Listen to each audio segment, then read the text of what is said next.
Update, is that on? Just as an update, we're experiencing some technical issues right now, so bear with us. We'll get started as soon as we can resolve it. Thank you.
Okay, we will begin the meeting. We're still dealing with some technical issues, so I apologize for that. We're going to try to go back and forth between the old-fashioned way, doing some manual things until we can try to get this fixed and when we get further into the meeting.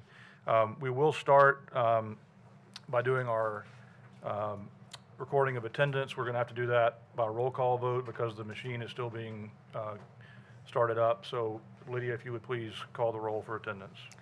Tony Bostic. Present. Dan Cash. Present. Dennis Driggers. Present. Josh Brown. Present. Margie Johnson. Present. Jay Galbraith. Present. Melissa Wyatt. Present. Donna Clements. Present. Claire Reeves. Present. Eric Welch. Here. And Tanya Hibna. Present. And Drayson Beasley is absent. So we have 11 board members present, 1 absent. Thank you very much. Okay, we will please stand for the Pledge of Allegiance and a moment of silence.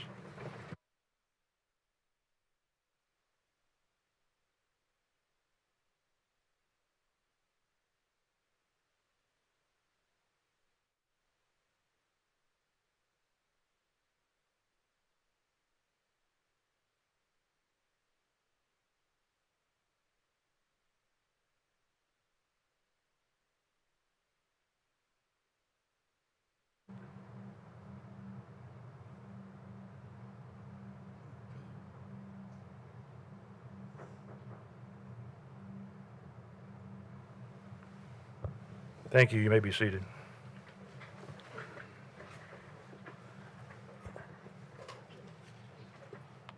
Okay, we'll now move into our public comment period, items of particular public interest. We have 9 speakers who have asked to speak tonight. Therefore, each person will have 3 minutes, up to 3 minutes, if you choose to take the full time. I will call 2 at a time, so for the second person to be ready when the first person has finished. Our first speaker is Shanera Williamson.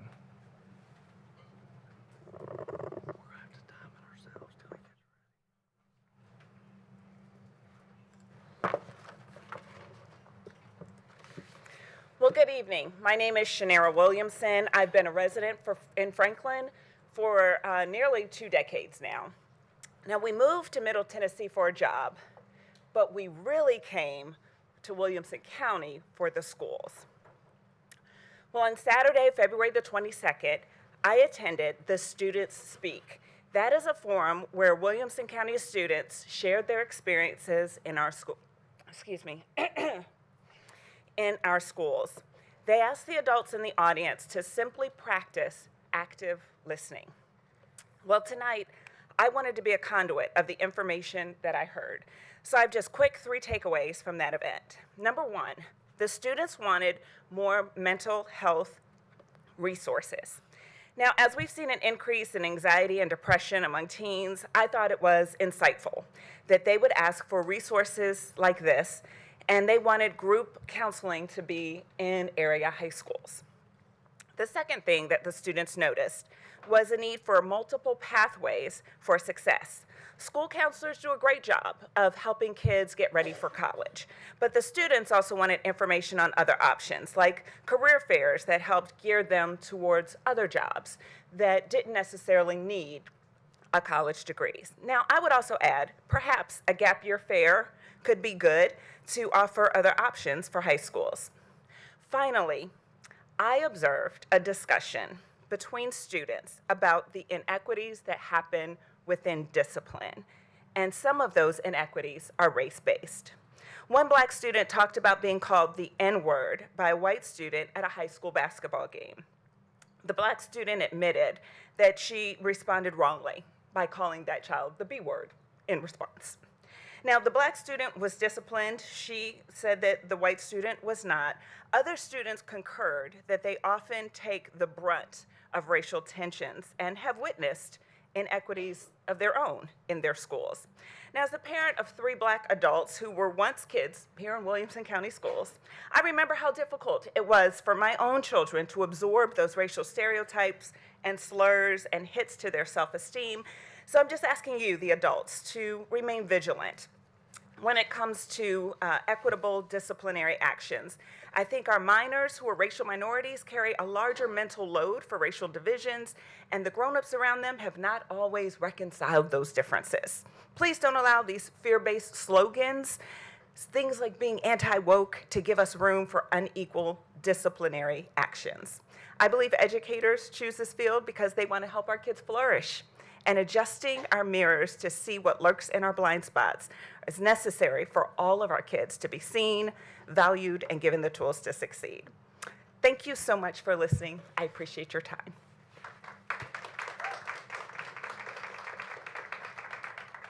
Thank you. Our next 2 speakers are Theophilus Boyd and Kimberly Calcote. And you do have a timer there on your screen. I should have mentioned that at the outset. In big font, too. Good evening. My name is Theophilus Boyd. I'm a business owner and proud parent of 2 Williamson County students. I want to thank you for the opportunity to share the impactful output of the One Wilco Teen Conference held last month. This event allowed students to share their experiences and gain insight into issues many were facing across the Williamson County schools. After thought-provoking discussions with peers, parents, teachers, and some of your fellow board members, in fact. Thank you for attending, by the way. The following were major concerns communicated by the students. Channels to improve relationships between students and teachers, such as being able to seek greater teacher accountability without adverse consequences. Enhancing the various pathways to success, by offering more exposure to vocational and non-traditional education resources post-high school. High-quality instruction by advocating for diverse learning styles and more hands-on and less technology-based learning. More opportunities for students to have frequent, open conversations with their teachers, counselors, and parents surrounding students' needs.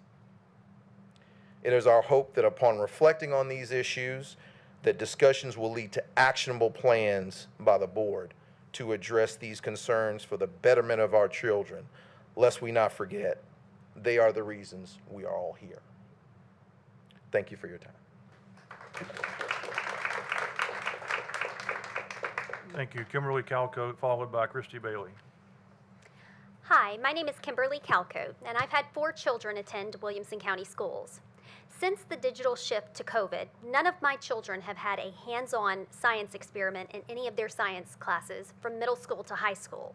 It's come to my attention that the science curriculum that's been designated as the front runner currently during the science adoption is highly technology dependent. We as parents have expressed to this board that we would like to reduce the district's dependence on screens and return to a more textbook-driven classroom with a hands-on approach. How many of us remember dissecting an animal in science class? How many of us remember building a toothpick bridge? Or maybe doing the egg drop experiment? Or even looking at cells under a microscope? Moving to an even more digitally based science curriculum would further rob our kids of these hands-on opportunities. My oldest is currently taking a dual enrollment class, and she uses a real textbook, one we had to teach her how to use because she never learned in school. Colleges still use textbooks, so it's a false argument that we need to lean into more technology because textbooks are obsolete. Please consider choosing a science curriculum that allows for real experiments, doesn't lock our children into more screen time use for 8 years, and gives our children the chance to experience the true joy of science. Thank you. Christy Bailey, followed by Michelle Kinley. My name is Christy Bailey. I'm a disability advocate who works with hundreds of Williamson County school families. Imagine the fear a parent feels when they are notified that their child was lost during the school day. Now imagine that child doesn't have the ability to communicate or has a limited understanding of danger. This is a very real scenario for my clients. Children are regularly lost in our schools, and astonishingly, WCS has no incident report form to provide parents. The most recent occurrence I'm aware of was at Longview Elementary School. This student, my client, has been lost 3 times at Longview. I am deeply concerned for our students, but particularly for our children with special needs. There is no process for documenting lost kids in WCS. As such, it is impossible to identify patterns, implement preventative measures, and most importantly, fix this obvious problem. Despite repeated requests, WCS leadership refuses to develop an incident reporting system. I urge this board to take immediate action. Make documentation of lost children mandatory. Require district leadership to develop detailed protocols for staff to follow when a child is lost. Then conduct regular formal reviews to ensure the effectiveness of these measures. Thank you for your time and consideration. Michelle Kinley, followed by Sam Leaf. Hello, my name's Michelle Kinley, and I'm in my 8th year as an elementary school librarian in Williamson County Schools. I'm here to urge you to reconsider the proposed changes to WCS policy on library materials, specifically the addition of a mature reading list. As you know, the state has provided pretty rigorous standards by which school libraries must evaluate and curate library materials.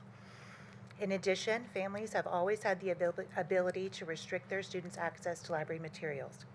What you may not know is that librarians are able to create their own library curriculum and policies for their school communities that provide guidance to students in selecting appropriate materials. For example, in my library, kindergarten and first grade students may check out picture books, nonfiction books, and only a few select chapter books, but no graphic novels. Another way I scaffold students is through my curriculum. It provides a thorough understanding of the different literary genres and how to evaluate books. I also have a number of middle grade books that are available with permission to only 5th graders as a way to provide transitional materials to those students who are ready. Creating relationships with students and families about their reading preferences and choices, I think you would all agree, is foundational and definitely more valuable than a list. The week before spring break, a teacher met with a family who has a 5th grade student who reads at and above an 8th grade reading level. The parent wanted guidance on how to choose appropriate reading materials at that reading level, and the teacher asked for my input. I was able to give the students several recommendations, but this kind of collaboration and trust is built through these conversations, and if we are required to put labels on materials, it could potentially create barriers to achieving this trust. It could create a mindset that librarians are somehow hiding materials that are not age appropriate, which is definitely not the case. It could also give the impression that materials are not appropriate if they have themes related to real life, such as mental health, loss, parental absence, abuse, violence, and that is simply untrue. Many of what we would consider classic literature, like Charlotte's Web, Little House on the Prairie, Anne of Green Gables, and even more popular contemporary novels, have those elements but they were written for children. And the very reason why these books become popular and endure is because of how deeply they resonate with their readers. Please reconsider the proposed changes. As a librarian and an educator, my job is to provide access and understanding. A list may create barriers to that and may fuel feelings of mistrust and create a mistaken impression about our libraries that can prevent collaboration and stunt these relationships. Thank you for the opportunity to speak tonight.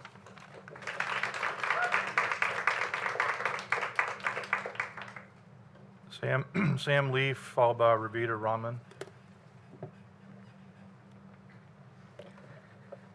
Hi, I'm Sam Leaf. I'm a geography student at MTSU. This is for an assignment. I looked at the 5-year capital plan, and I thought I'd give some insight. The Cox Road Middle School location you guys proposed kind of makes no sense. Most of the people live by Carruthers and the area by Cool Springs. I know location and trying to get the land is an issue. So I think we should move it between Arno Road and Carruthers on Murfreesboro Road because there's land for sale right now for $500K that's big enough.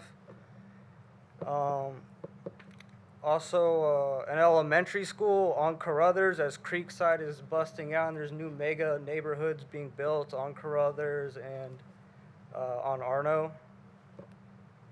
And then another elementary school by Stevens Valley, because they have to drive 10 miles to get to their Fairview school, and the superintendent said it costs $200,000 in busing. And that's it. Thank you. Thank you. Ravita Rockman and Connor Britt. And then Angela Frederick is our final speaker, so those are the final 3. Go ahead. Hello, how are you all today? I'm Ravita with One Will Code, and we advocate for students and families of color in our district. Tonight, I come before you with the other speakers to share about the Student Speaks event that we invited some of our board members to attend to hear some of the student perspectives. And I wanted to thank the 2 school board members who attended. Your presence and your engagement that they were really appreciated. As policies and rules are created that impact students, I implore you to seek out student voices and invite them to be engaged. Having a student representative on this actual school board would be a great way to have them involved in the input as well. At our Student Speaks event, we invited students and community members to come and share feedback, but we did not want that to be just an area for them to come and complain. We wanted it to be a way to find solutions and for us in the community to try to help them with that. They didn't ask for crazy stuff like a 3-day school week or coming to school at 10 o'clock, but they asked for what I thought was really insightful, quality instruction, and I think that's something that we don't often hear kids asking for.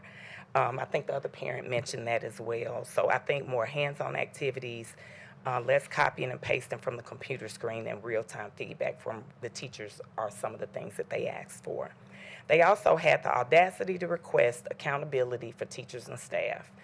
Accountability with the goal of improved teacher-student relationships and the desire for educators to see them as partners in learning, not just names on a roster. And that was a sentiment that we heard throughout the day. So I ask if we are continuing to ask about improving education and we want our students to be impacted, we need to listen to them and hear them when they speak to us and share. So we are listening. Are we willing to act? Thank you.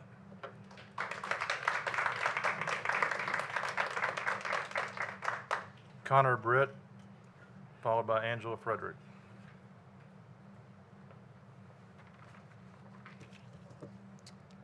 Hello, my name is Connor Britt, and I am a senior at Independence High.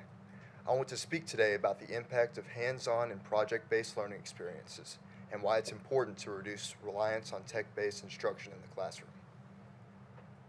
Technology is a useful tool.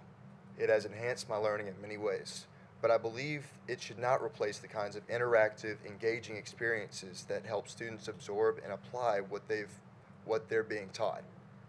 Some of the most meaningful learning experiences I've had in school have been hands-on projects that allowed me to experiment, collaborate, and problem solve in real time. These projects made learning real and memorable in a way that reading from a screen simply doesn't. I've also experienced firsthand the downsides of an over-reliance on digital learning tools. Many classes, especially through my first 2 years of high school, had lessons that were delivered almost entirely through screens in the form of slideshows, digital worksheets, and pre-recorded videos. Instead of actively listening, many of my peers would often completely disengage, finding themselves clicking through content and distracting themselves with notifications. Not all students learn best through screens. Many absorb information by doing, by building, discussing, experimenting, and problem-solving together. The more we rely on tech-based instruction, the more we risk disengaging students who thrive in a more interactive, real-world learning environment. As a student, I ask the board and administration to prioritize hands-on and project-based learning and reconsider how much instruction is being delivered through screens.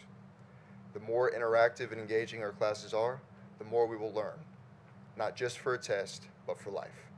Thank you. Thank you.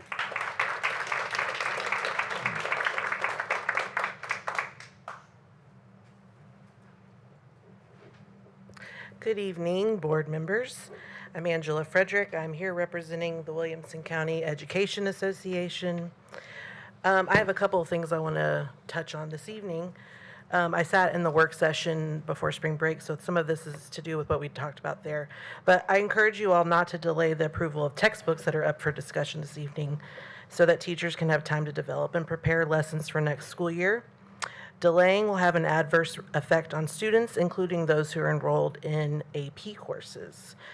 Your conversations about technology are ones that should definitely include classroom teachers, and I encourage you to seek the input of those in your districts. The world we live in is increasingly digitized, and students need to learn how to access that world to be successful in academics. Teachers use a mix of textbook materials and digital lessons and don't rely solely on one or the other. As a teacher leader, I stand ready to answer any questions you have about the daily work of our teachers. And responding to something that's been said this evening, I have a story for you. So I went down in the front office one day and I was standing close to the desk and the secretary said, "You might not want to stand too close to that package that was just delivered." I was like, "Oh, really? What's in there?" "A fetal pig." I was like, "Oh, okay." It was for biology. They were dissecting fetal pigs in biology. And I'm the librarian at the school, so whenever students are squeamish about dissecting frogs, they come and sit with me in the library. Their parent opted them out. So we are doing hands-on science in my school especially, and we'd love to talk to you about any of it. Thank you very much.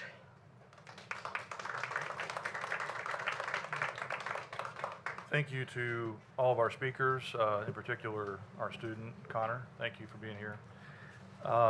We will now move on to approval of our agenda for this evening's meeting. We will do this via voice vote. Gentlemen, are we up on the technology now? We're good? Awesome.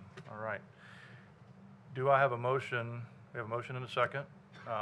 All in favor of approval of the agenda, say aye. Aye. Any opposed? Agenda is approved. We will now move on to the consent agenda. There are more than two items. I'll read through these really quick. Approval of the February 18th, 2025 school board meeting minutes, and then five policies for second reading. 3.604, public records request. 4.301, interscholastic athletics. 5.118, criminal background checks. 5.101, line and staff relations. Then 5.803, organization charts. Those five policies for second reading. Is there a motion and a second on the consent agenda?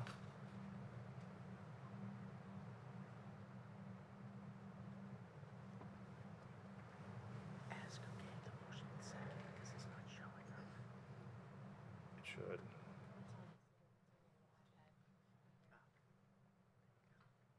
Okay, we have a motion by Claire Reeves, second by Melissa Wyatt. Any discussion? All those in favor of the consent agenda, say aye. Aye. Any opposed? Consent agenda is approved. And I did apologize, I failed to mention one item on the consent agenda, item C, recommendation for field trip fee requests. So that has also been approved. We'll now move on to communications to the board. Mr. Golden. Thank you, Mr. Chair, and thank you especially our speakers for sharing your thoughts with us.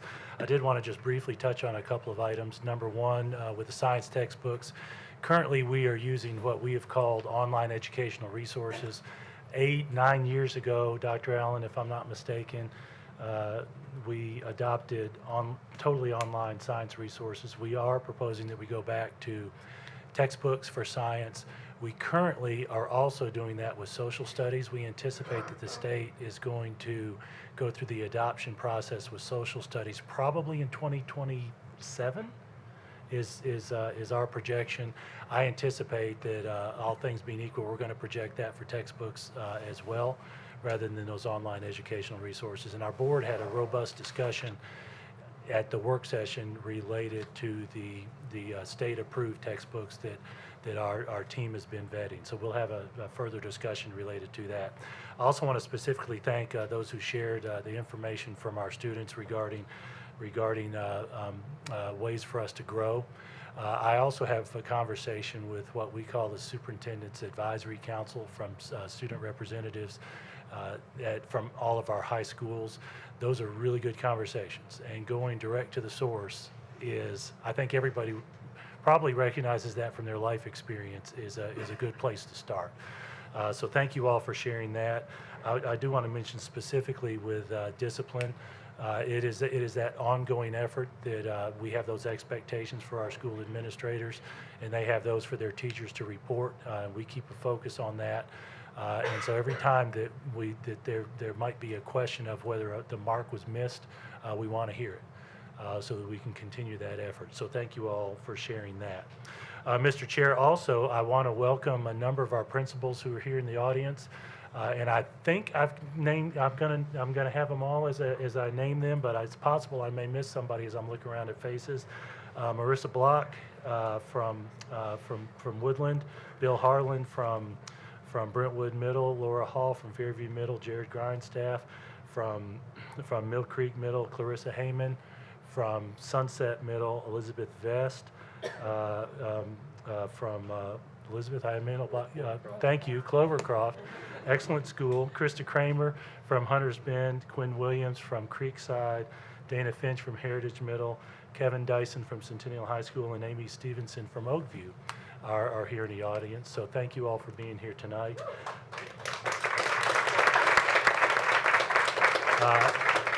And Mr. Chair, I believe that they are here in part because of some of Carol Birdsong's announcements. And as you all know, those of you who participate as board members and those of you who visit us regularly, we only celebrate at the board meetings national and state awards. So with that, I'm going to turn this over to Carol Birdsong to share our student and staff spotlights. And board members, do I have so much to share with you this evening? And we are celebrating academics, athletics, and the arts this evening, in addition to all of our reward schools. So let's get started with our National Merit students. Now, we have 85 of them. So get ready, relax, and enjoy. From Brentwood High School, Ivy Allen. From also Brentwood High School, Leonardo Bai, Ivy Chang, Theo Copeland, Dennis DeGenero, Andrew Estrella, Andrew Gann, Todd Glenn, Cole Hawkins, Allison Holsel, Nisha Jamagal, Parsa Kirolathi, Arshia Maholta, Margaret McClendon, Cade McConnell, Gian Park, Catherine Perez, Pranab Sithu, Katie Wang, Lucy Wyatt, and she belongs to Miss Melissa Wyatt. I just had to throw that editorial comment in. Okay, and Colin Youngberg. Now, from Centennial High School, Natalie Blank, Roman Comer, Michael Eischen, Alexandra Hooks, Eve O'Donnell, Nebdeep Petapil, Levi Sponsel, Corey Stiles. From Franklin High School, Adelaide Edwards, Judy Shue, Rinesh Jamal, Andrew Jiang, Zane King, Ridham Ori, Mariah Quick, Finnegan Saylor, Dorset Terry, Abby Webb.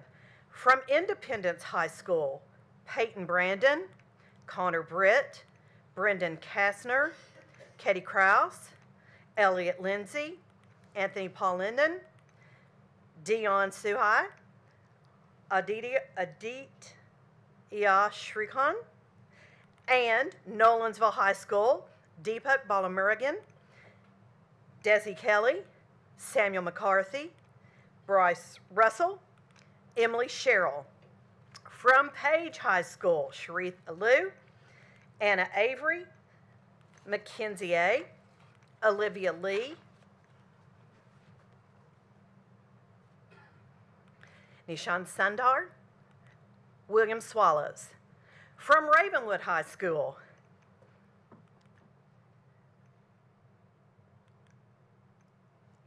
Jiminal Amgaba, Obuezel Amazon, Ajay Balajay, Shruti Kakraborli, Yash Dabra, Kaylin Dunley. Whoops, there's Kaylin. Whoop, we lost Kaylin. Huh, okay. Kyron Genikos, Caitlin Green, Jack Herman, William Hoskins, Raphael Joseph, Sean Young, Manshrufi Kalaskam, Rowan Killaroo, Sonia Kripalani, Ariel Lowen, Arno Mehta, Anika Nair, whoops, there's Anika, sorry. Yug Patel, Thomas Pierce, Jason Wang, Chetan Yagala, Braden Chang. Woo, from Summit High School, Caroline Constantine, Paul Davis, Nathan Hoffman, there's Nathan, and Nathan Phillips. Those are your National Merit finalists, all 85 of them, folks. Woo! I worked up a sweat up here. Okay, now we're going to go to wrestling, and we have 5 state champions in wrestling. From Independence High School, this is Riddick Romano, Class AA 144-pound category. From Nolansville High School, Brody Malzoni, 165-pound. And also from Nolansville High School, Chase Mays, 190-pound category. Summit High School, Zachary Little, 150-pound category.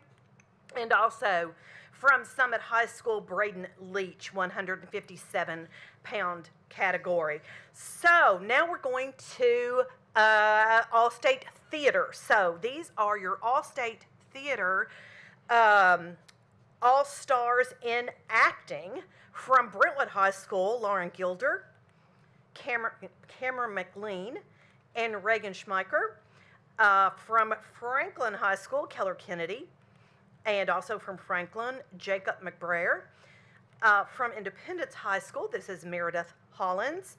And also from Independence, Annabelle Kirby. And this is Vismaya Chinapa from Page High School. So now we're moving to Design Tech, and this is Alexander Dillard from Brentwood High School. From Centennial High School, Madeline Fleming, Jackson Ives, Kylie Rasmussen, and Haroon Smith, Jameson Whitlock. From Nolensville High School, William Brown, and Anna Ross Wetzel. Now, in musical theater, here are your all-stars, All-State Theater, Brentwood High School, Lauren Gilder, Celeste Schmeicher, and Centennial High School, Caroline Christian, Franklin High School, Jacqueline Jackson, Independence High School, Elliot Child, Meredith Hollins, Emory Mead, Nolensville High School, Juliet DeMichelli, J.T. McCoy, Natalie Rogers, Addison Smith, and across Wetzel. From Page High School, Chloe Campbell, Vismaya Chinapa, Page High School, musical theater again, Gabriel Masternick, Page High School, Roma Lee Veal, Page High School, All-State Musical Theater. Ravenwood High School is Gabby Miller, Summit High School, Cadence Aurora, and Gavin Cox. Now, for Playwright. From Independence High School, Ben Allen, Lauren Dowling, Playwright, Nolensville High School, and Cameron Burbach, Page High School, All-State Theater Playwright. Now it's time to talk about our reward schools, where we've set yet another record, 29 reward schools. So if you are a principal here in attendance tonight representing a reward school, please stand. I'm going to read through the list in alphabetical order. First, with our elementary schools, Chapman's Retreat Elementary, Clovercroft Elementary, College Grove Elementary, Creekside Elementary, Crockett Elementary, Hunters Bend Elementary, Jordan Elementary, Kinrose Elementary, Lipscomb Elementary, Oakview Elementary, Scales Elementary, Thompson Station Elementary School, Trinity Elementary. For our middle schools, we have Brentwood Middle, Heritage Middle, Sunset Middle School, Thompson Station Middle School, and Woodland Middle School. For our high schools, we have Brentwood High School, Centennial High School, Fairview High School, Franklin High School, Page High School, Independence High School, Nolensville High School, Ravenwood High, Renaissance High, Summit High, and Vanguard High School. So congratulations to all of our reward schools.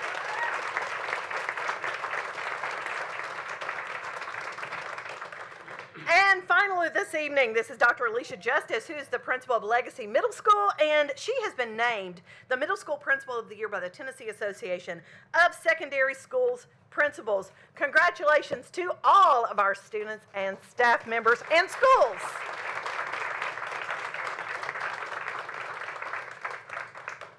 Thank you, Mr. Chair. That is my report. Thank you so much, and congratulations to all of those who were recognized. It's great work by everyone. I do not have a board chair report, so we can move right into new business. First item, amendments for the current fiscal year. First one being approval of a general purpose school fund amendment 03.25 donation for dual enrollment, $7,500. Mr. Golden. Thank you, Mr. Chair. This is a donation that we are asking you to approve and to be placed in the appropriate line items. Do recommend approval.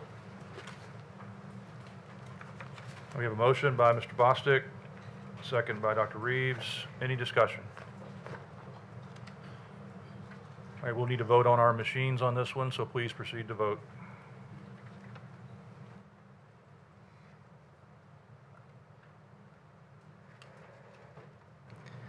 The vote is 11 yes, 0 no.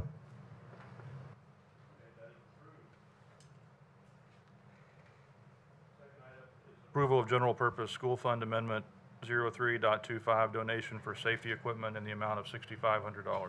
Thank you, Mr. Chair. Likewise, this is another donation. I was remiss in not mentioning the previous one was from MTSU for career and technical education students. This one is from Atmos Energy to help us with some safety related to gas detectors. Do recommend approval on that one. Okay, we have a motion from Mr. Bostic, second from Dr. Johnson. Any discussion? Seeing none, let's move to a vote on our devices.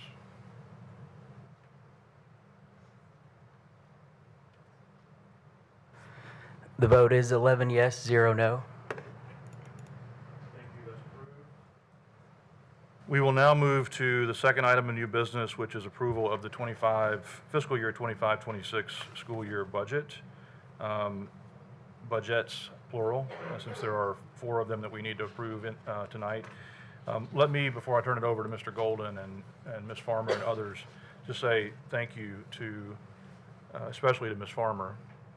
I think I'm right that the beginning of the conversation about this budget goes back to maybe November of last year, where we as a board had requested, you'll recall, for information around the budget earlier so we could start to process and think through what was ahead of us, what we could expect, and to start to get into the details sooner so that we'd be better prepared for tonight's vote. So I want to thank you in particular for all the work you've done to brief us on a monthly basis and get us the information that we've needed, and all the hard work to prepare for this. So thank you. I want to make sure I say that before we get into the presentation and the question and answers. So Mr. Golden, Ms. Farmer.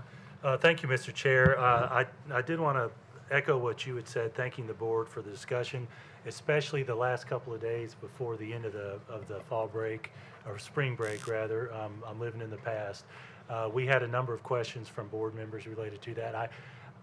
I hope we got those answers to you. I know it's possible we might have missed 1 or 2, but I very much appreciate you all sending us questions after that work session. I did want to point out one change that we're aware of that is not reflected in the budget at this point. Late last week, the Commissioner of Education sent us an email related to an item that we had been talking about. You may recall that Senator Johnson mentioned when we had our meeting with our state legislators that he was working on finding a way to offset the fiscal capacity indicator, and the work he was doing was related to the letter grade system that the state initiated last year. And we received a notice from the Commissioner of Education that they do intend to give us some funding for that of approximately $4 million. What we don't know yet for budgeting purposes is whether that is going to come in this fiscal year to go towards fund balance or come in next fiscal year to go towards revenue from the state. So at the moment, it's not reflected in the budget document, but this is one of those items that will continue to evolve on the revenue side. So I do want to mention that when this letter grade structure was initiated last year, we're now in our second year of that. The discussion at the time at the state level was designed to identify schools that might receive an F and create a process by which they had an obligation to mitigate. So this actually is working on the flip side, which is the first return for a number of A's, and we qualify for that. So we'll probably be talking about that more than we have in the last couple of years, because that's a change at the state level. With that, I do want to give Ms. Farmer an opportunity. Is there any extra detail you want to share following up on our conversation at the work session and questions we've had from board members? I don't have anything additional to add. I think, as Mr. Golden said, we tried to answer as many questions as we could. What the state has told us is in the next week we will know for sure on that $4 million exactly for how we should report it. So either I will be bringing an amendment to you, just like those donations that came through if it's this year, or we'll bring an amendment for the budget as you approve it tonight. So either way, there will be an adjustment for it in the coming months. Your comments actually gave me a prompt. We mentioned to you that we projected our fund balance of budget gap from what we proposed was about $15 million, so that brings us down into the $11 million range. And so that's what we recommend you all take to the commission. We also discussed our proposed pay increase. As a reminder, we will not bring you the actual pay increase proposals until May at the earliest, because right now, we don't know that we'll receive sufficient funding. And so it's premature to actually ask you to approve some pay increases. I know many of you have had some questions related to specific pay proposals. We will bring a finalized version of that to you in May. We're also in the process of talking with the WCEA through the PECA process, the Professional Educators Collaborative Conferencing Act. So we're not quite ready to bring that to you, even if we had the proposed funding. But with that, Mr. Chair and board members, with us projecting an $11 million gap, the gap right now, based on our proposal, is exclusively related to pay increases for next year. That brings us down below the total amount that we project for pay increases, which includes some roles for our teachers and some of our classified positions, and in addition to some adjustments to some of our arts and athletics. Thank you for that update and report. So I see one speaker, Dr. Reeves. Yes, I had a question related to the pay increases, and I had emailed, I wondered, does that include substitute teachers? I had received an email from a regular sub who said that they haven't received a pay raise since 2021, and I know that it's sometimes hard to find substitute teachers. Yeah, thank you for that. At this stage, we do not have a proposal for substitute teacher pay increases. We've looked at some market comparisons. We do know that that we don't fill every substitute position every day. We're not sure that a small percentage would make a difference, but we will have a discussion in the next 2 months revisiting that. I do want to invite Vicki Hall, our Assistant Superintendent for Human Resources, to speak to that if you'd like to share any additional information. I don't have a whole lot to share, except that it is always on our radar. That is correct that it's been a couple of years, 2022, I think, since there's been an increase for subs. Since that time, though, we began hiring what we call super subs, who are committed to be in the building 18 days a month. And then we also have had the ability to hire some subs in what we call a long-term sub role, which is where we're allowed to pay them at state rate, which that varies based on what their years of experience on. When I say state rate, that's what's set by the State Board of Education. So that's like at over $200 a day in comparison to the regular sub rate. And all those things vary based on what's going on, but typically that's for a long-term leave of absence. So the super sub pay rate, and if I'm not mistaken, we have 2 at every school, is that right? We have 2 at every school, and we did increase it last year. Yeah. So it's at 190. So we definitely encourage our substitutes who want to be more permanent. It's basically 80% of the school days that they commit to make that commitment, and we can give them a substantial increase. Before we go any further with questions, can I get a motion in a second? Oh, I'm sorry. On the floor. I failed to do that at the outset.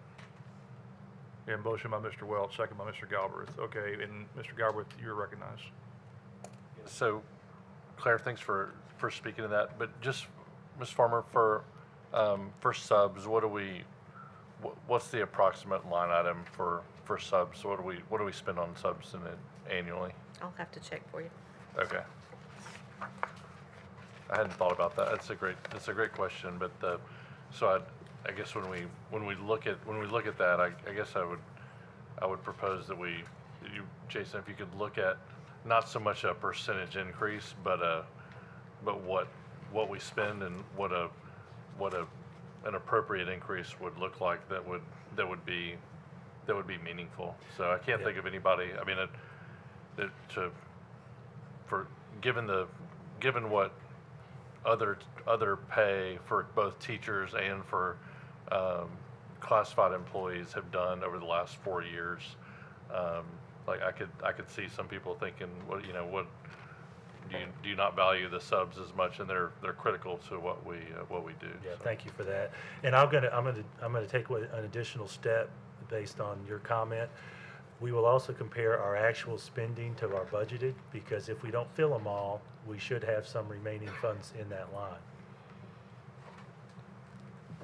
Before we go to Ms. Hibma, can I ask you, Mr. Golden, to do something you did at the work session, which is just at a high level to explain where this budget is compared to the current budget that we're in, from an operational perspective and from a staffing, headcount, FTE perspective, just for comparison and context. Sure, and I may miss a couple of items, but to give you a nutshell, we project a 0.44% decrease in our student population this year. Most of our grade levels are actually projected to increase in numbers, but we're projecting a substantially fewer number of kindergartners coming in than graduating seniors rolling out, which largely accounts for that net. So we still have people moving in at every grade level, but generally speaking, we have fewer younger ones coming than older ones leaving. So from a budgeting perspective, that's a good thing. From a staffing perspective, that's a good thing. So related to that, for staffing, we do project a net total reduction in our total staff. I mentioned to you all one specific position that we are including in the budget, and that's a director of our Innovation Hub.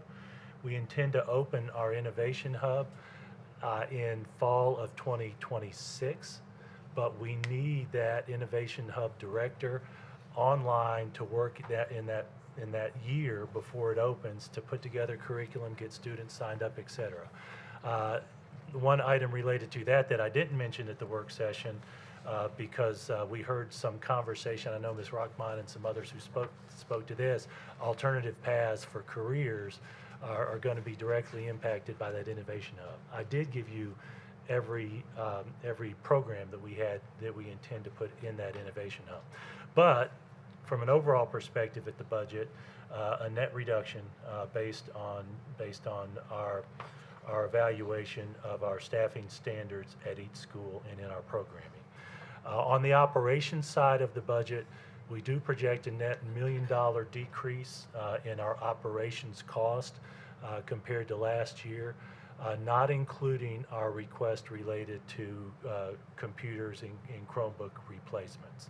You all may recall that last year, as we stagger our Chromebook replacements by grade bands, we actually included in conversations with the County Commission the Chromebooks for Dr. Allen or Mr. King. I'm trying to remember if it was middle or high off the top of my head that we replaced last year. High school? High school, yes. We included those in capital expenditures last year as part of our agreement with the County Commission to get the pay raise. Currently, those devices are in our operating budget, but for that, we actually have a reduction in capital. A reduction in our operations expense. Related to that, about 86% of our budget is people. And we're in the people business. And so generally speaking, that reflects the effort that we've put in. And I know, Mr. Chair, we had a discussion about teacher pay. Teacher pay is always very important to us. When we look at the revenue side of the budget, last year, our per pupil expenditure, our average per pupil expenditure based on the state data that we received was just slightly below the state average by about $12 below state average. We have about 147, 148 school districts, depending on how the state counts them. Our teachers were in the, if I'm not mistaken, in the 27th range, somewhere around there in rankings in pay. So we're below average in those 147, or call it right at average in those 147 school districts. And our teachers are 24th ranking or so, 27th, somewhere in that range. Our leadership, our principals, and our leaders are in the top 5 related to that, because we do put an emphasis on on supporting our leaders. We believe that's important. We've been strategically working through that for years. But I want you to think about those numbers. When we're right at average in per pupil expenditures, and we're in the 20s compared to the 70s or so for average per pupil expenditure, we are putting our efforts towards people, but we can always do better. And frankly, we always need to, because the cost of living here is, if not the highest, right among the highest in the county. So that's the basic overview. Operations, we're going slightly down, but for the computers, which got moved to a different spot last year, and our staffing is going slightly down. Thanks for that. I thought it would be important to get that baseline out for context once again. Ms. Edma. Yeah. Thank you, Chairman Brown. I would like to make an amendment to the Chromebook budget, and I would also like just a few moments to make a few comments about why I'm making this amendment and where I would like to see our district moving forward. So if you guys would just kindly indulge me a moment. So I'd like to make an amendment to the Chromebook budget to increase it to $6.2 million so we can add computer carts to charge devices at school so children will not have to take them home. I believe the conversations that I've had with the district personnel are for our district to reduce overall screen time for students before, during, and after school. The first step to accomplish reduced screen time is not to have children take home our Chromebooks, or their Chromebooks, excuse me. That's my first goal. My overall goal I'd like to see is to eliminate student screens in K through 5th grade, because I believe as an educator it is not developmentally appropriate, and research indicates across the country that technology in the classroom does not improve academic performance. Oftentimes it is a convenience for teachers, or currently the need to follow our state requirements. As a former elementary teacher, children need to begin developing social skills and executive function skills. Their prefrontal cortex is not fully developed until after puberty, and children need to play. They need sensory learning, social interaction, paper and pen, and face-to-face interactions with teachers and fellow students to develop these executive functions. When these skills are not part of a child's brain development, they do not learn impulse control and their ability to do hard things. The immediate reward system of the interactive screens rewires a child's brain. It creates addicts from the dopamine rush. Children can't resist the low-effort, high-reward distractions on screens. Children do not use screens like adults. Another goal is to provide elementary children with a digital citizen curriculum to learn how their brain is affected by the high-stimulus screens, and for them to use technology responsibly as adults. There currently is curriculum available for students, parents, and teachers for this type of material, but it needs to be approved by the state before it can be implemented in our school curriculum. Even though I'm approving the purchase of Chromebooks for 3rd through 5th grade, I see this as an intermediary step while our district works with the state on computer science standards. I am also approving this with the caveat for future discussions with the board on the Chromebooks and other digital devices so that they are not used for a reward when classroom work is complete, or for any kind of free time in the classroom, or as a replacement for recess, including days when they must be inside due to the weather. Our elementary children need as much play, interaction with peers and their teachers to develop social skills and these executive functions. I have concerns with the safety of students' access to inappropriate content that cannot be protected by our district's firewalls or in the home, such as YouTube, Google Docs, Pinterest, Roblox, and other sites that provide access for content children can never unsee. I believe our district is using due diligence to follow the Children's Online Protection Act, or COPA, but I have concern about data privacy and data mining when we are required to hand over information to the state. I would like our board to be educated on what our district currently does to provide that privacy protection for our children. So this was a difficult decision to make because I realized that to use technology appropriately in the classroom, there needs to be changes at the state level, as well as input from our technology committee, who will be studying and reviewing the appropriate use of screen time in the classroom. This is a community issue. From my own research, I have access to lawyers who can teach us about privacy issues, as well as nurses and psychologists who can speak on the topic. This is important to me because I want to see the next generation develop into healthy, productive citizens. And the data shows that addictive qualities of screens has greatly impacted the mental health of our students and their ability to function with the proper social skills, work ethic. And I want to keep our campuses safe. Thank you, Chairman Brown, for this time. Thank you, Ms. Edma. Just to get clarity on your amendment, you want to take the current amount of $5,220,630 and increase it by $900,000, is that correct? That's correct. Okay. Do we have a second on that motion? I'm sorry? 909,000. 109,000. Okay, thank you for that clarification. So the motion is to increase the budget item for Chromebooks and computer carts to charge those Chromebooks from $5,220,360 to increase that by $909,000. That's the motion. That's the amendment. Is there a second? Second by Mr. Cash. Okay, sorry. Okay, any discussion on the amendment?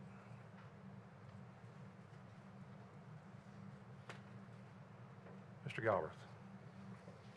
Mr. Chair, I know y'all provided us with some data around what that is, and Mr. King, could you tell just what some detail around the numbers for K through 2 and 3 through 5? I thought it was really interesting and how we're breaking these down. I think everybody should kind of know how many computer carts we're going to end up having in the classrooms.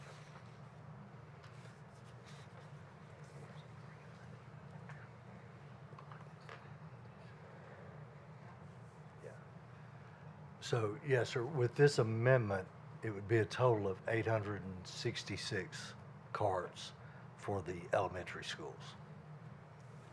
And if I may, Mr. Chair, give a little bit more detail related to that.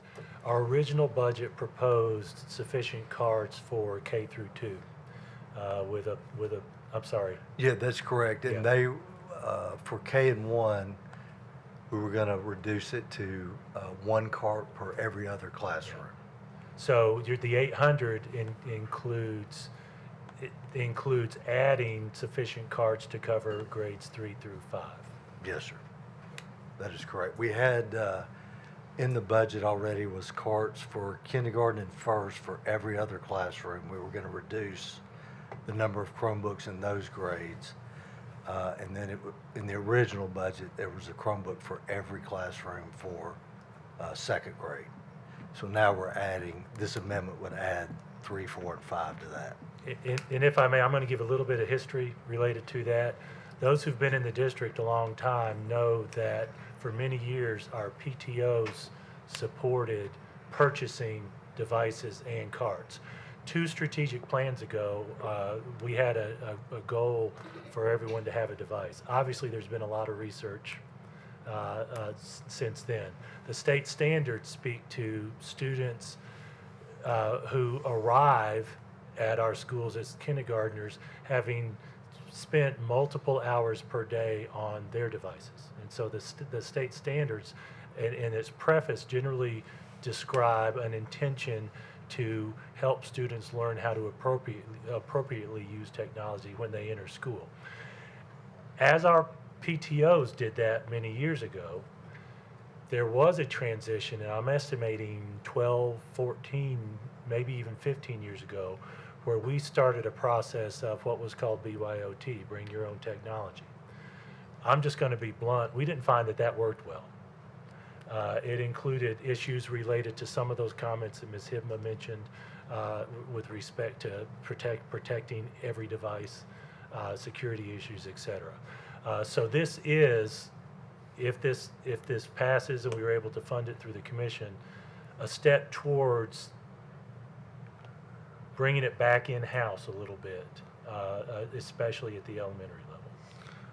Thank you, and I do appreciate this because it gives everybody the option to leave them at school today.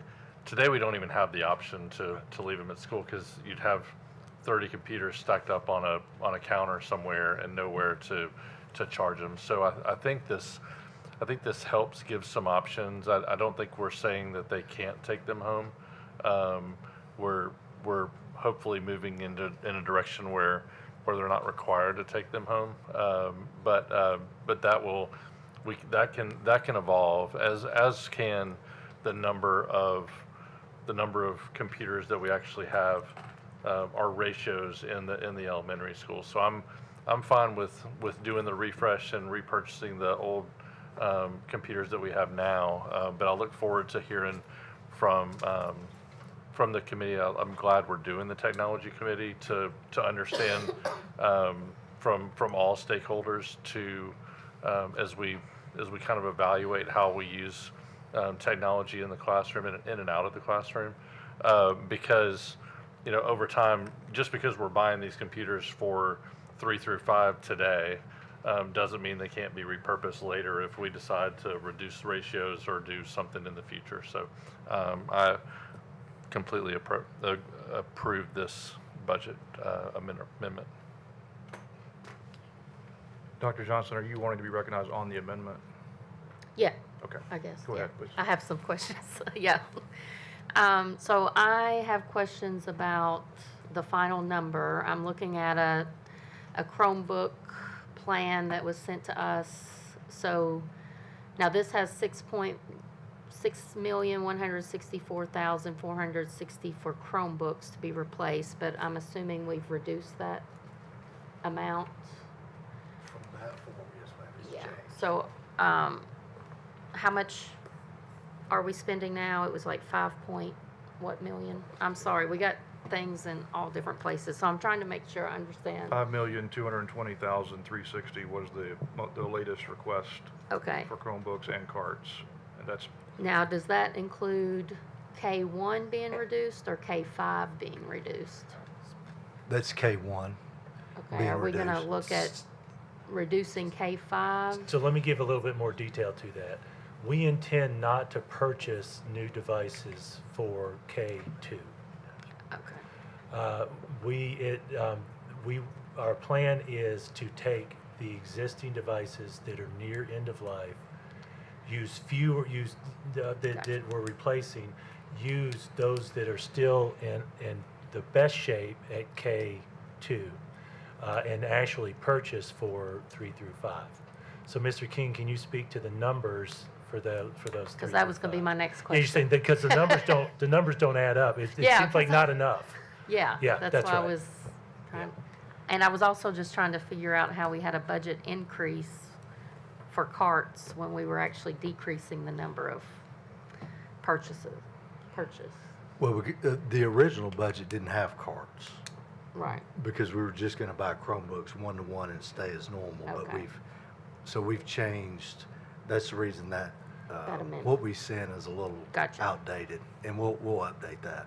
So there isn't so we did budget in the newly revised numbers, we budgeted the cost of carts to support those to ensure that, as Mr. Galber said, students would not have to take them home. And on average, or kind of to his point, how many Chromebooks do we have that are functional even though they might be older? Like, how are we keeping an inventory of that? And I ask that just because also when I look at this plan, I mean, every year there's an ask for almost $5+ million to replace Chromebooks. Yes, ma'am. So that's the cycle. It would be a 4-year cycle. Like this year, we would do 3 through 5. Next year, we would do K through 2.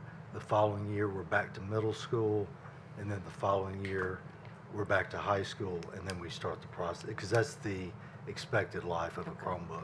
And has the district ever looked at the possibility of like computer leasing? I know a lot of businesses, they lease computers. Yes, ma'am. Yes, we As a have. matter of fact, that's what we did originally, when we went one-to-one was we did a lease purchase program. We have been strongly discouraged from doing that by the comptroller's office. We actually felt like that was actually a better option, and we've been doing that regularly.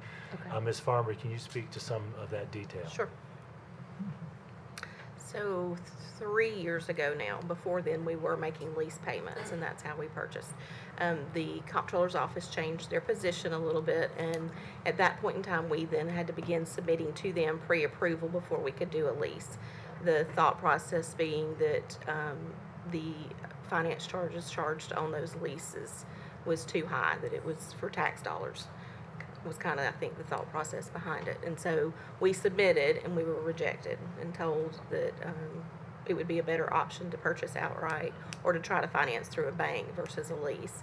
We talked to banks, and their rates were higher than what the leases were. And so because we had been rejected, that's when we've started trying to pull the Chromebooks into the annual budget. Okay. Thank you. That's all I have. Dr. Reeves on the amendment? Is my mic on? Okay.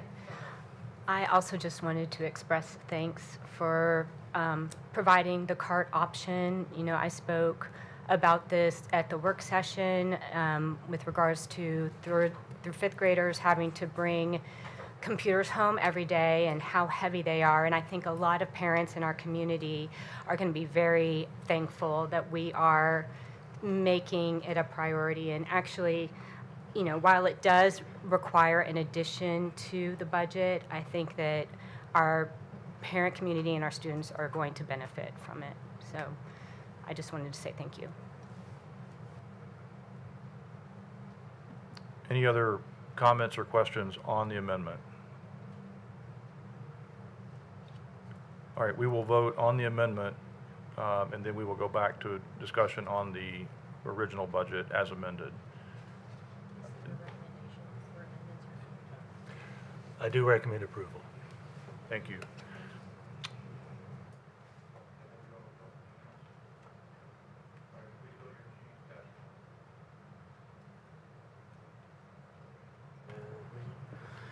The vote is 11 yes, 0 no. The amendment is adopted. We are back on the original budget.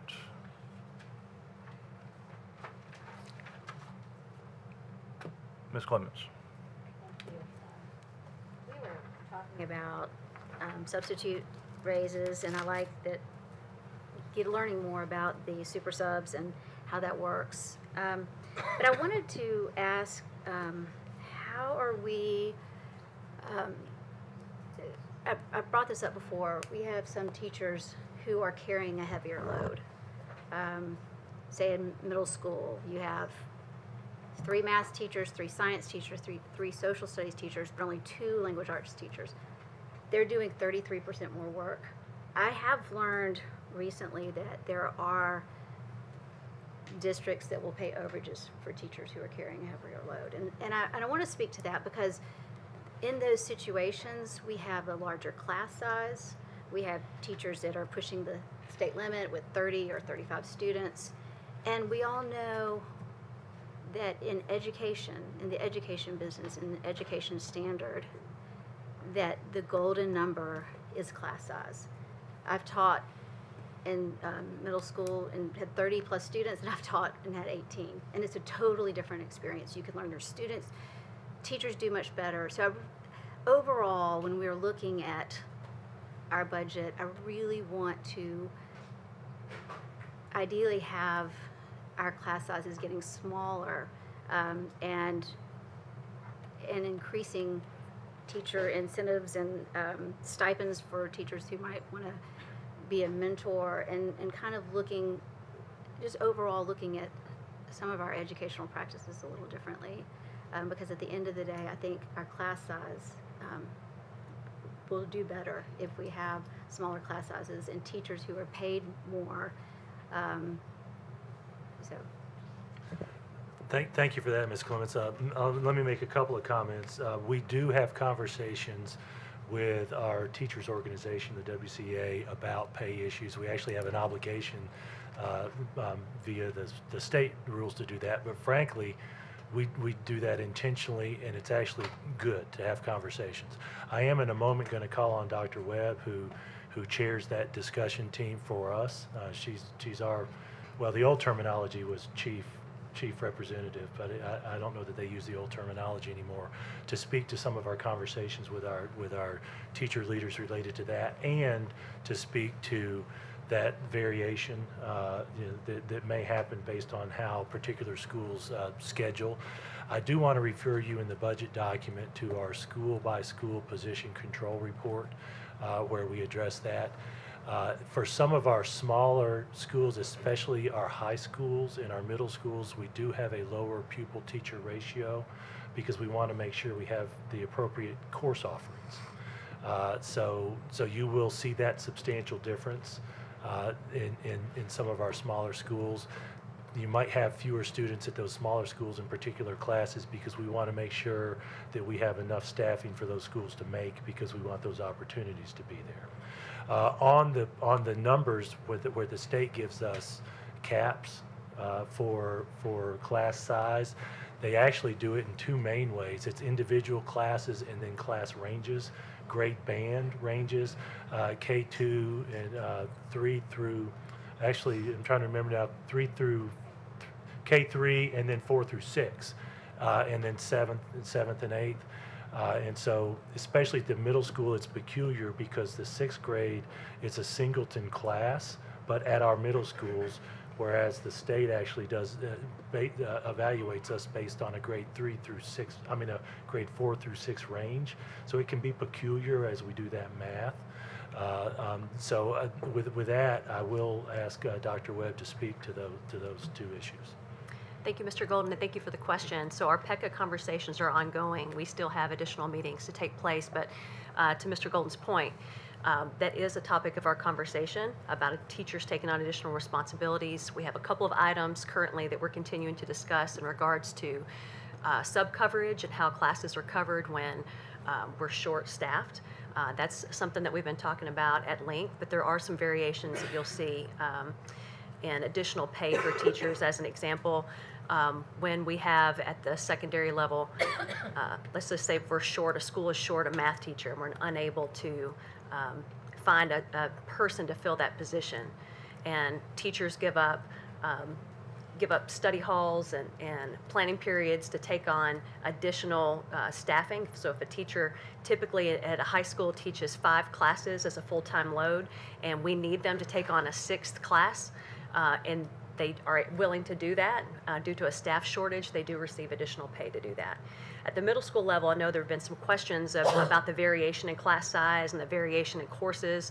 As students get older from elementary and they start to have choice in classes, and those choices are sometimes a preference and sometimes those are academic needs and variations of which math class they should be in based on their abilities and their skill level. There is a variation from class to class. We do try to stick to that staffing standard guide that you see at the beginning of your budget, and I know that Ms. Hall and Ms. Farmer and I were happy to answer questions about that staffing standard, but you will, especially as students get older, see variation in classes. At the middle school level, it comes with the math placement as an example, or their specials that they're able to choose. At the high school level, it has to do with variations of whether a student chooses an AP class or an honors class, and it depends on how many total students have chosen that course, of whether or not we're even able to offer it. You know, if there's only 2 students who are interested in an upper level course, we may not even be able to offer it. But if we have 15 students that are interested, we may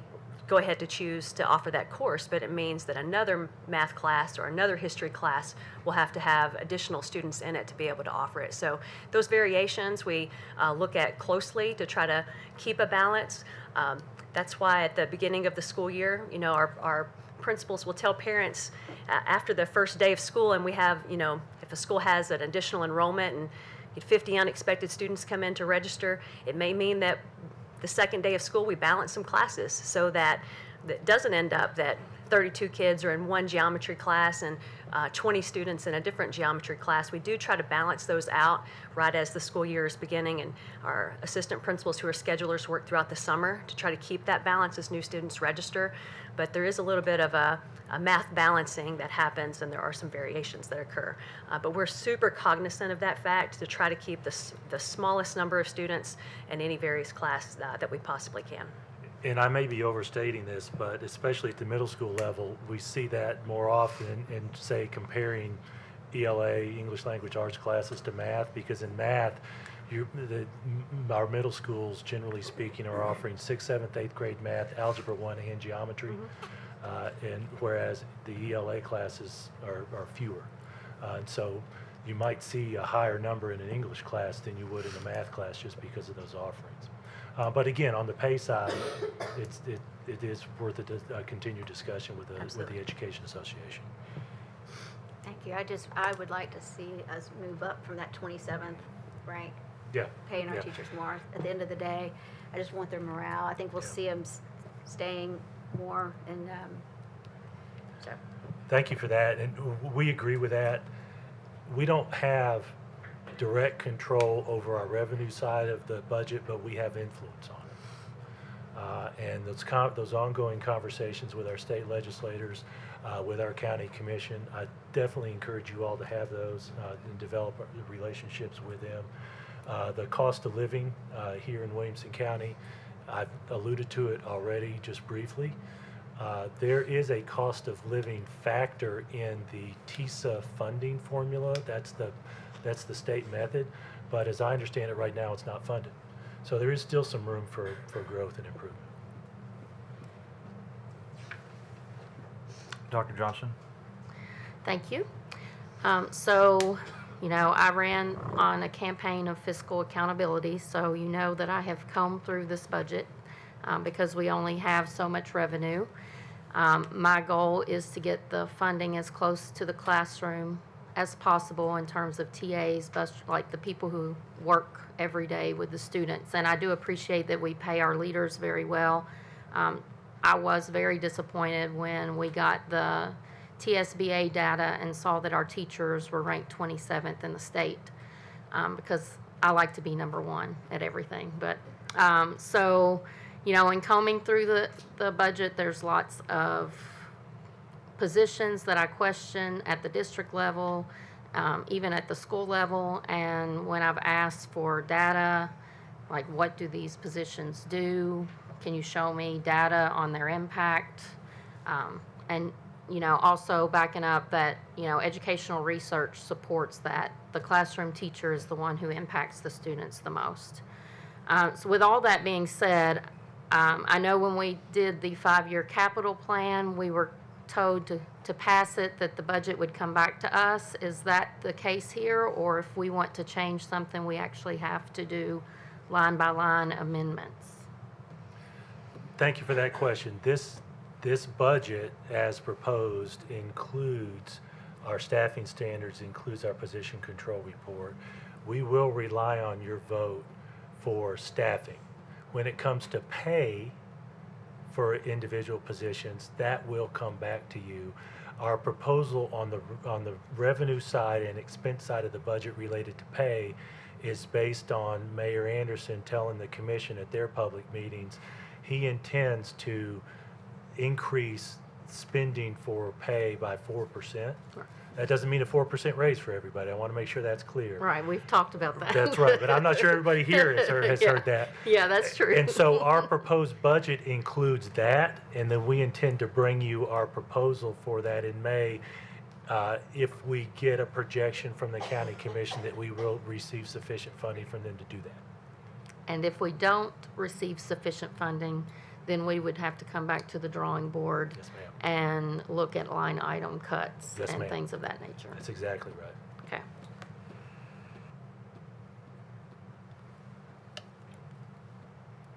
Any other comments or questions on the general purpose school fund budget? Mr. Galbraith. Thank you. And so just after Ms. Clements was talking about reducing the student-teacher ratio, which I'm not opposed to at all, and also increasing pay, I just want to just did some back of the envelope math and say we had 2,200, roughly 2,200 teachers, and our regular instruction budget line item is $255 million, and that's pay, benefits, everything, taxes. But if we reduced by a one student per classroom reduction from, by not my numbers, and there might be better numbers, but my back of the envelope was 18.76 student teacher ratio. And if we reduce that by one, that's about 5%. It'd be another 125 teachers, or 14 million bucks. So if we, I'm not saying that that's not possible. That's just the realities that we're looking at. In addition to that's 125 more classrooms that we have to create, and some of our schools don't fit. So I mean, it would be some adjustment. You know, we'd have schools that are fitting in their buildings now that don't fit in their buildings anymore. So just trying to think about that. And then from an overall standpoint, you know, we're talking $255 million, and we see what the cost of each raise is, and so it's all things that would be nice to have, but like Jason said, we're limited in our ability to pay our staff based on the money that we get from both the state and the county. So I mean, it's just I don't know what the cost of or the value of a penny. I remember when it used to be $1 million, and I suspected it's a little bit more than that now. Huh? $1.8 million is the current inflation. value of the penny. So let's call it $2 million. That's 7 cents on the property tax that we would have, 7 or 8 cents that we would have to increase. And to that point, I know many of you know this, but I know we have a good crowd here. The county government is going through the reappraisal process. The value of the penny will go up before July 1.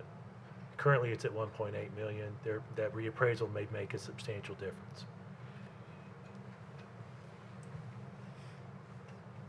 Ms. Clements? Thank you. And I appreciate your comments, Mr. Galbraith. And I understand how that's going to be difficult to do. But I think overall, I'm really looking at teacher morale.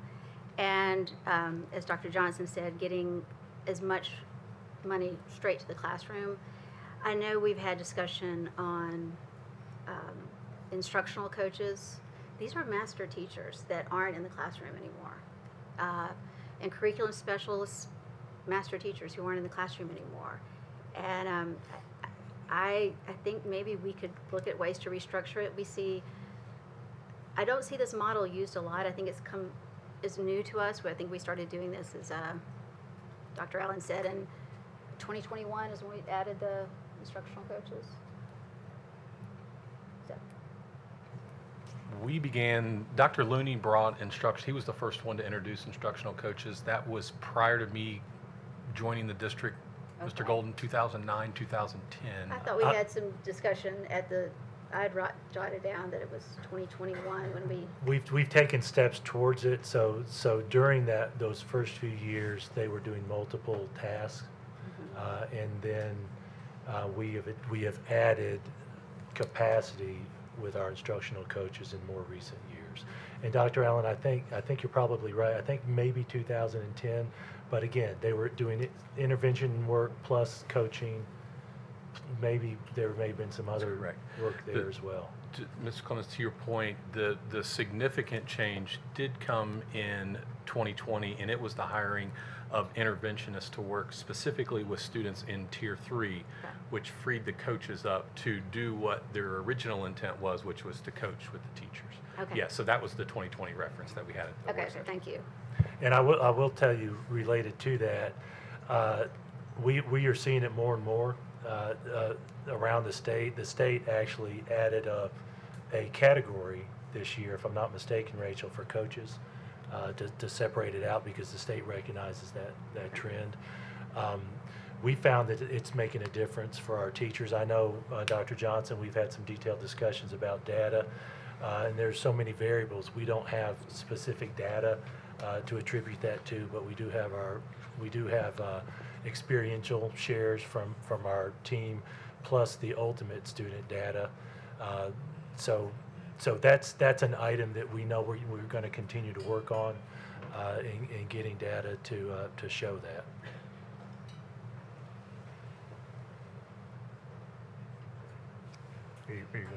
Dr. Johnson? Just to piggyback off of what Jay and Donna said, again, the instructional coaches in salaries alone is like $7.4 million. That doesn't include benefits. And they are master teachers, and we are in a teacher shortage. There's 101 of them.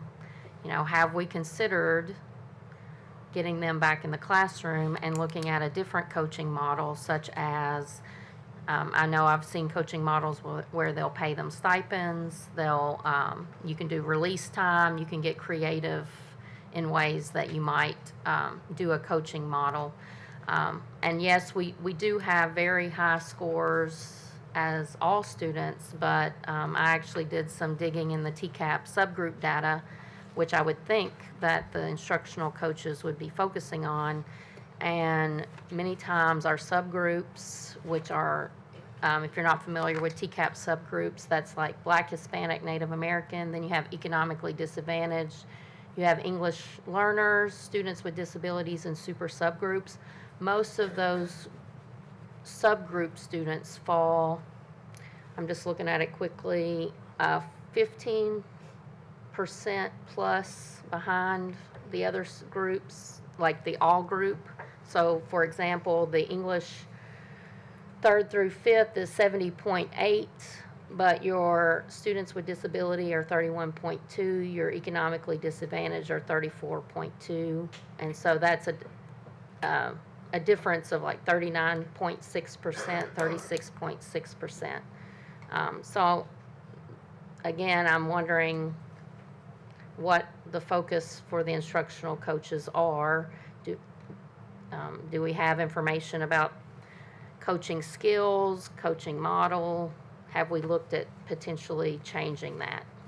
Thank you for that. We have in the past used supplements and stipends and asked teachers to do that extra. What we have found is a dedicated coach with the skills to teach the teachers has worked better for us. And you're right about those gaps in what the state describes as subpopulations. Some of you may recall that I'm going to estimate 10, 12 years ago, there was a big push at the state level in doing what they called closing the gap between some of those subpopulations and the all students category. Especially in these last 5 or 6 years, we've been focused on this basic principle that all students can learn at high levels. We want to make sure that we don't take our eye off the ball on all students, but also focus on growing those, and that is a focus of our coaches. I'll give you a data example I happened to look at related to our science textbooks. In TCAP in grades 3 through 8, we were first in the all students category, and we were third in the Hispanic and African American category. And so there are some gaps there, and I'm talking about statewide. And we can pull some data related to that. Dr. Allen, I know you and I have had some detailed actually our whole instructional team, Dr. Webb and Dr. Roy, we've had some detailed discussions about that. Can you speak to that? Well, I just want to recognize Dr. Johnson for identifying that. It's like you read our minds. Mr. Golden we as a leadership team each year identify themes of focus, not always all instructional. Safety is one that always we have every year. We limit those to 2 or 3 themes of intentional focus every year. We've identified unique learning needs or the differentiation for the sub-pop data that you're discussing as one of those ones that will be intentional for us next year. And so to your point, it will be a lot of work of our instructional coaches.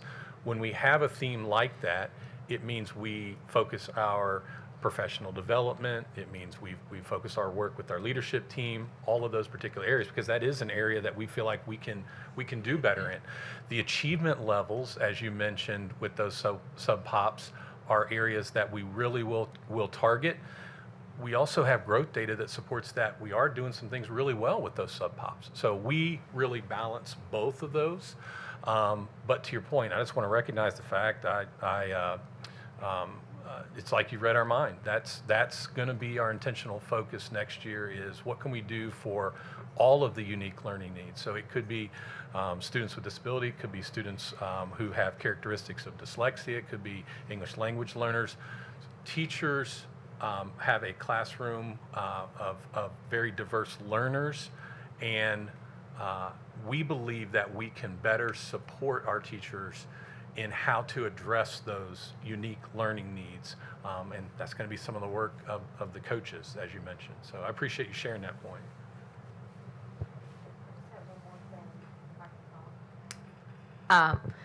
Let's create an evaluation plan around that, so we have some data. We can make operational. There's a great book out there, Assessing Impact of Professional Development by Dr. Joanne Killian. Take a look at that and get some ways, because it's really hard to justify spending that much taxpayer money for any of our programs if we don't have data to support it. Thank you for that. Mr. Galbraith, before I come to you, I think it's a good opportunity to make a point of something I've been thinking about with respect to our strategic plan. Half of this board was not here, was not elected and sitting on the board when the current strategic plan that we're operating under was created and approved.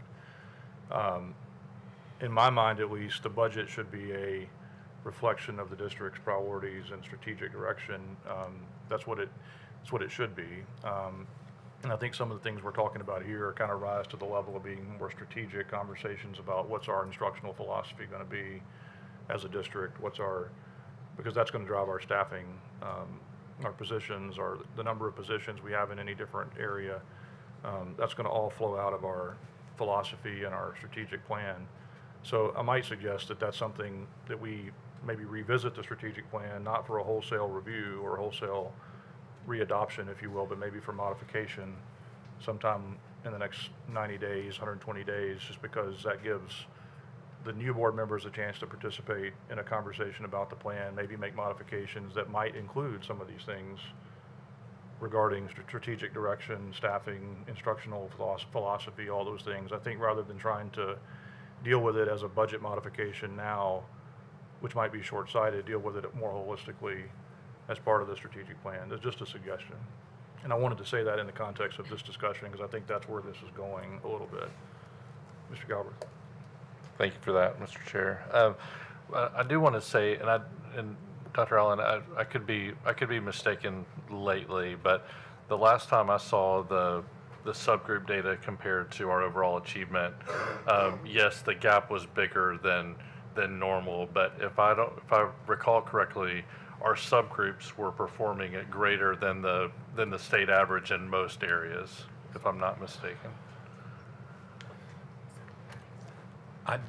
Some of them, I believe. I don't feel confident in saying that's that. fair. Yeah, but I do believe that we do. No, have it might not be all, and that's fine. Let's just remember, the economically disadvantaged student here, who might be much less far behind in Davidson County versus Williamson, just because their peer group is so much is at such a high level. So we do. It's not to Mr. Golden's point. We think that all students are able to learn at a high level, but we're starting with a bigger gap, and closing the gap is a great achievement, but it's a pretty big task. Yeah, thank you for sharing that, Mr. Galbraith. Our subgroup data compared to others is really good. We feel we can do better. We're always looking for areas for improvement, and really we're taking it on ourselves as a leadership team to better equip our teachers. It's not that we're blaming the teachers for not impacting those teachers. We feel like we as a team can do better in equipping them with better professional development, because dealing with lots of different unique learning needs requires a really complex tool belt to be able to be successful with all of those unique learning needs. So we're taking it upon ourselves to better equip our teachers and help them, because they're trying to do the best that they can do. They're not intentionally in classrooms saying, I don't want to help this student learn. We need to better help them and support them with more tools. Sure. Well, and to be clear, I know we started talking about student-teacher ratio and then the coaches. Just to be clear, I'm 100% in favor of our coaches staying coaches. So I think the best teachers aren't always the best coaches, and I've seen firsthand what coaches are able to do with new teachers. I mean, experienced teachers too. Everybody can be on a growth curve, but particularly as y'all talked about how many young new teachers we have, but they have the ability to go in and view that teacher in the classroom, which if we didn't have coaches that were dedicated to coaching, then every time they stepped out of their classroom into another classroom, then they're leaving their students alone. So now we're taking our best teachers out of the classroom. And so I think the ones who have a knack, who have a love for coaching, let them coach. Like they obviously have experience teaching. They're probably some of our best teachers, but they're ones that with the gift of teaching other teachers, which isn't for everybody. So I'll fight hard to keep those coaches in position. Ms. Clements? Thank you for that. So when I was a young teacher, I was paired with a mentor teacher, and this teacher continued to work full time, and we would take turns sitting in each other's classes, and then I was given advice, and I think we could still, I mean, we're not going to be able to change it this year, but I think that technology could be a friend to us in this one, because master teachers can have their classes videoed and then share with other younger teachers, and you can still do a peer mentoring without keeping someone 100% out of the classroom. This has been done for years. I really actually just wanted to speak and thank Ms. Farmer for doing such a good job. Since I've been on this board, this process has become more and more transparent, and I'm really thankful for that and all the work. While I might not 100% support the budget, I really am appreciative to all you've done, that you have sat down with me and taken time to meet with me, and I feel like this budget has been better and leaner than others, and I really do appreciate your efforts for that. Ms. Farmer's microphone's not on, so I'm going to speak a little bit for her. Thank you. She's incredible. Our leadership team evaluates and cuts and makes priorities, and she keeps us on task. So thank you for that. Any other? Yes.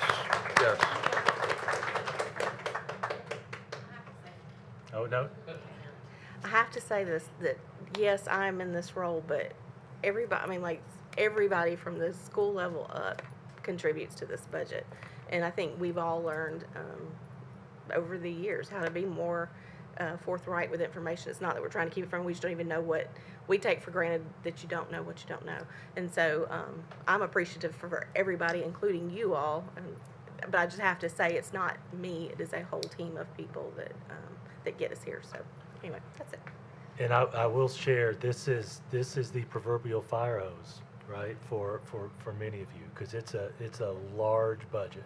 And I know, Mr. Cash, you're smiling because you're probably thinking back to years ago when you saw it the first time and what you've learned over the years. It will be an ongoing learning process. I'm not seeing anybody else seeking recognition. Before we go to a vote on the budget, would you just remind us, either you, Mr. Golden, or Ms. Farmer, once we approve this budget, the next steps for the budget in terms of county commission consideration and when we might expect it to come back to us after they have dealt with it the first time? Thank you, Mr. Chair. So we have a responsibility to the county commission to get this budget, to get our proposed budget to them before April 1st. This year, based on our schedule, they have actually scheduled their first meeting the last week in March, March 24th, this coming Monday, and that is the Education Committee. It's both education I'm and sorry, budget. they're Budget and Education are having a joint committee meeting. I don't know off the top of my head how many meetings that we have with them. It's joint, and then we have an additional one with education, additional with the budget committee, and then the commission as a whole. Okay, so probably half a dozen or so meetings with them. They project that they will vote on our budget and all their budgets in June. June 20th. June 20th. So when we start getting some idea from them about the tax rate and what they're projecting, that's why I mentioned to you May as the projected time that we'll be able to take a pay proposal to you. Because again, we don't want that commitment to a pay increase unless we know we have the funds. That will still be before their ultimate June 20th meeting, but we'll have a lot more information about where the county commission is on that by that time. I do want to mention that we actually do have a county commissioner in the audience with us, so thank you for being here to listen to this board discussion. Rachel, any other detail related to the commission? Now they have to vote on their own budget as well, so this is done in conjunction with their budget. And Bill Petty, I actually didn't mention your name specifically. Thank you, Mr. Petty, for being here as a commissioner to listen to this meeting. Okay, so I think we have reached the end of our discussion. One more call for comments or questions before we go to a vote. All right, Mr. Golden, I assume since you brought the budget to us that you recommend approval? Yes, I do. All right. All right, let's proceed to a vote on the general purpose school fund budget.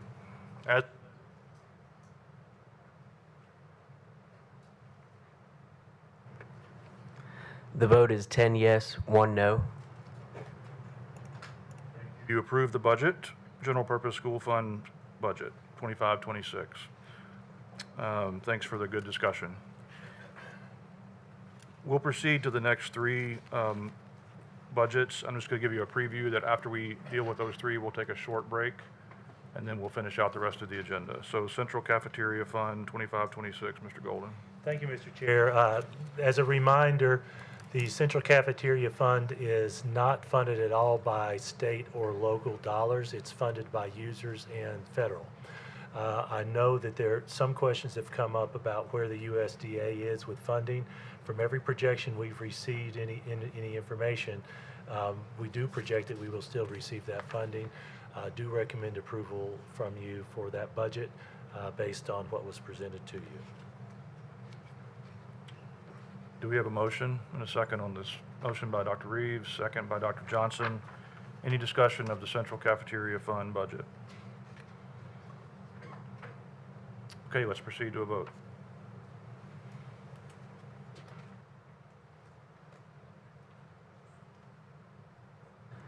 The vote is 11 yes, 0 no. Approve the 25-26 Central Cafeteria Fund budget proposal. Item number 3, the approval of the 25-26 Extended School Fund budget. Mr. Golden. Thank you, Mr. Chair. Starting on page 57 of your budget includes what is described as the Extended School Program Fund, which is what we call SAC, School-Age Child Care. This is a self-supporting fund based on customer payments, for lack of a better term. Our parents who send their children to before or after school care. You may recall that at our work session, Dr. Oyer, if I'm not mistaken, mentioned that we're projecting to reopen the possibility for drop-in clients based on our staffing having improved over this past year. And again, that will be based on a combination of capacity and need. Do recommend approval of that budget. Can we get a motion and a second on this? Motion by Ms. Wyatt, second by Ms. Clements. Any discussion? Let's proceed to a vote.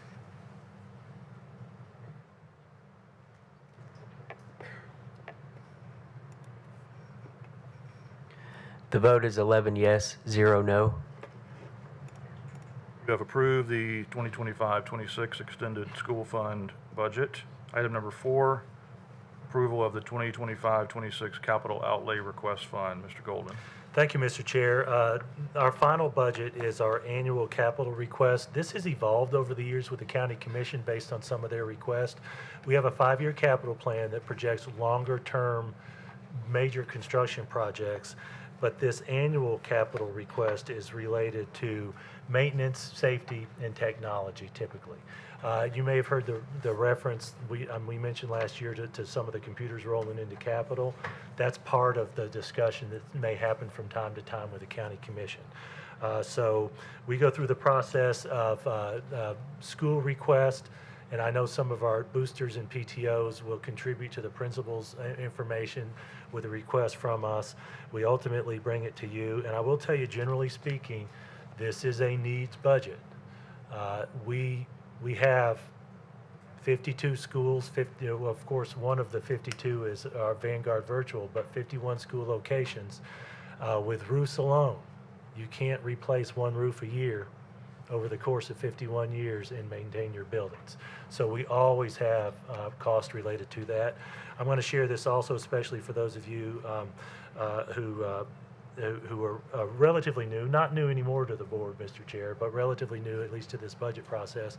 This budget is typically the one that gets the most discussion by the county commission level because they're looking on their funding side for how they fund this. And it often is a discussion at the commission level of debt, sending some of this out to bond. And so they do ask us some detailed questions related to this capital plan. You, on the other hand, hear from some of our constituents about the need to have improvements and more. So it is that balancing that we go through with this capital budget. Can we get a motion and a second? Motion by Mr. Welch, second by Mr. Galbraith. Any discussion of the capital budget request? Dr. Johnson. I think Brian already answered this for me, but I think it's good to bring out to the public because in this budget, there's 3.5 million for computers. But I think if I recall, you mentioned those were like teacher whiteboards and, is that correct? Yes, ma'am. Okay. Because it's kind of like, why are we spending $6 million? Yeah. So I just wanted to. It's the way the state Yeah. codes everything. Yes, Okay. ma'am. It's Thank you. actually not computers. Thank you. Any other questions, comments? Okay, let's proceed to a vote.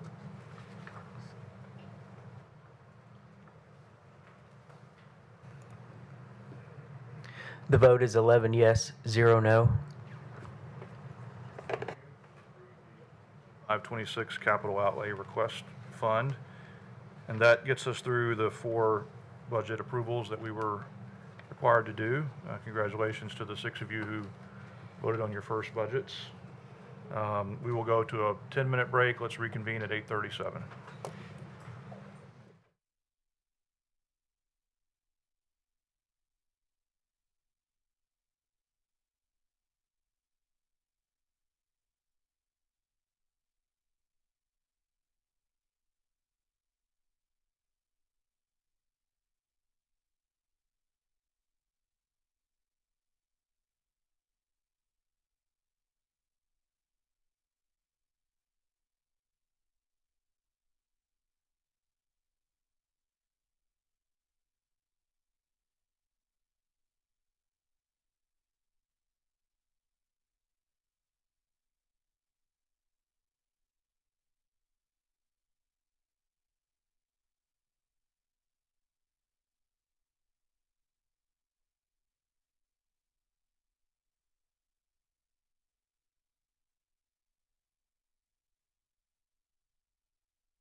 Next item on the agenda is 2 board policies for first reading. Mr. Galbraith, do you want to speak to these and then defer to staff if needed from Policy Committee? Yes, I will as soon as I get to that section. So I'm going to relieve Ms. Osbrooks, who can't speak very well, but she will gladly assist if we need. So first, let's see, what item is this? Homebound instruction. Homebound instruction 4.206. Just a couple of mainly editorial changes due to change in state law. So this one is pretty straightforward. We just need a... Can we get a motion and a second? Motion from Dr. Johnson, second from Mr. Bostic. Any discussion of homebound instructions policy 4.206 on first reading? Seeing none, we'll move to a vote. I'm sorry. Mr. Golden, do you have any? I do recommend approval. Thank you.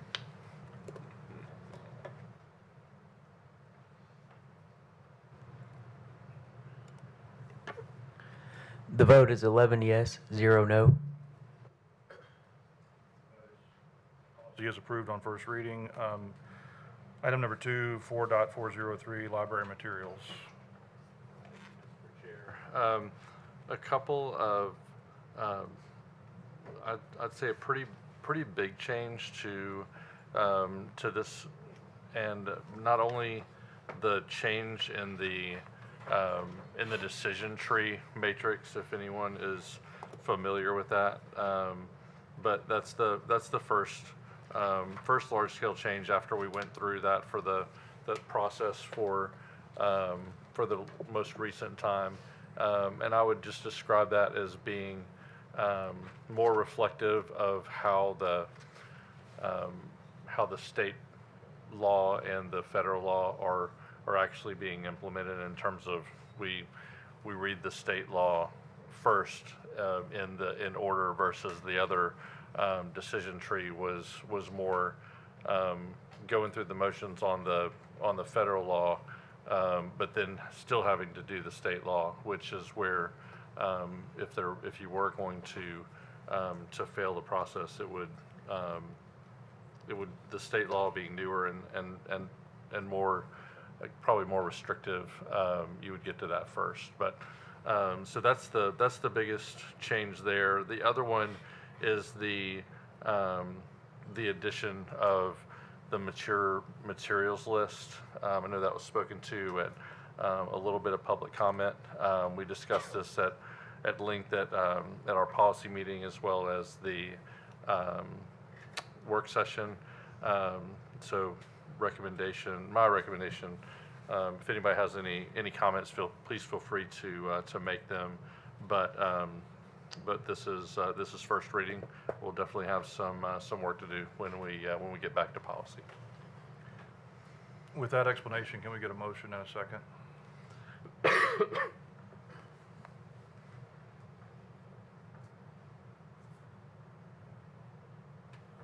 Still need a motion and a second. We can't. It's not on. I'm sorry, it's not on the screen. My apologies.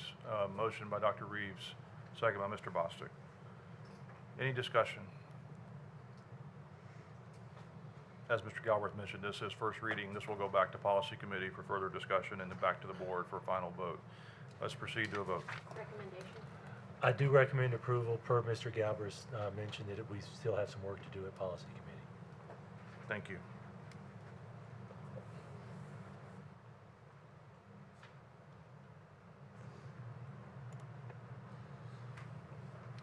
The vote is 10 yes, 1 no. Policy 4.403 on first reading. Now move to item D, approval of high school courses and special course applications, board policy 3.205, annual agenda item. Mr. Golden. Thank you, Mr. Chair. Annually, we submit to you any new proposed high school courses that require your approval and state approval. This year, we do propose leadership in action, and we have attached to the board packet some detail of different courses. Certainly open to any questions that you may have related to our submitting this to the state.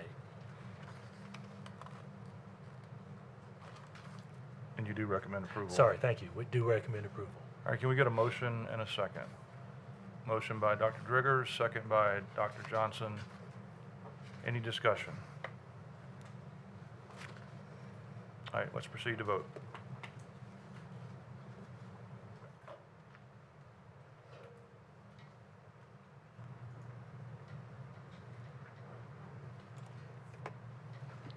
The vote is 11 yes, 0 no.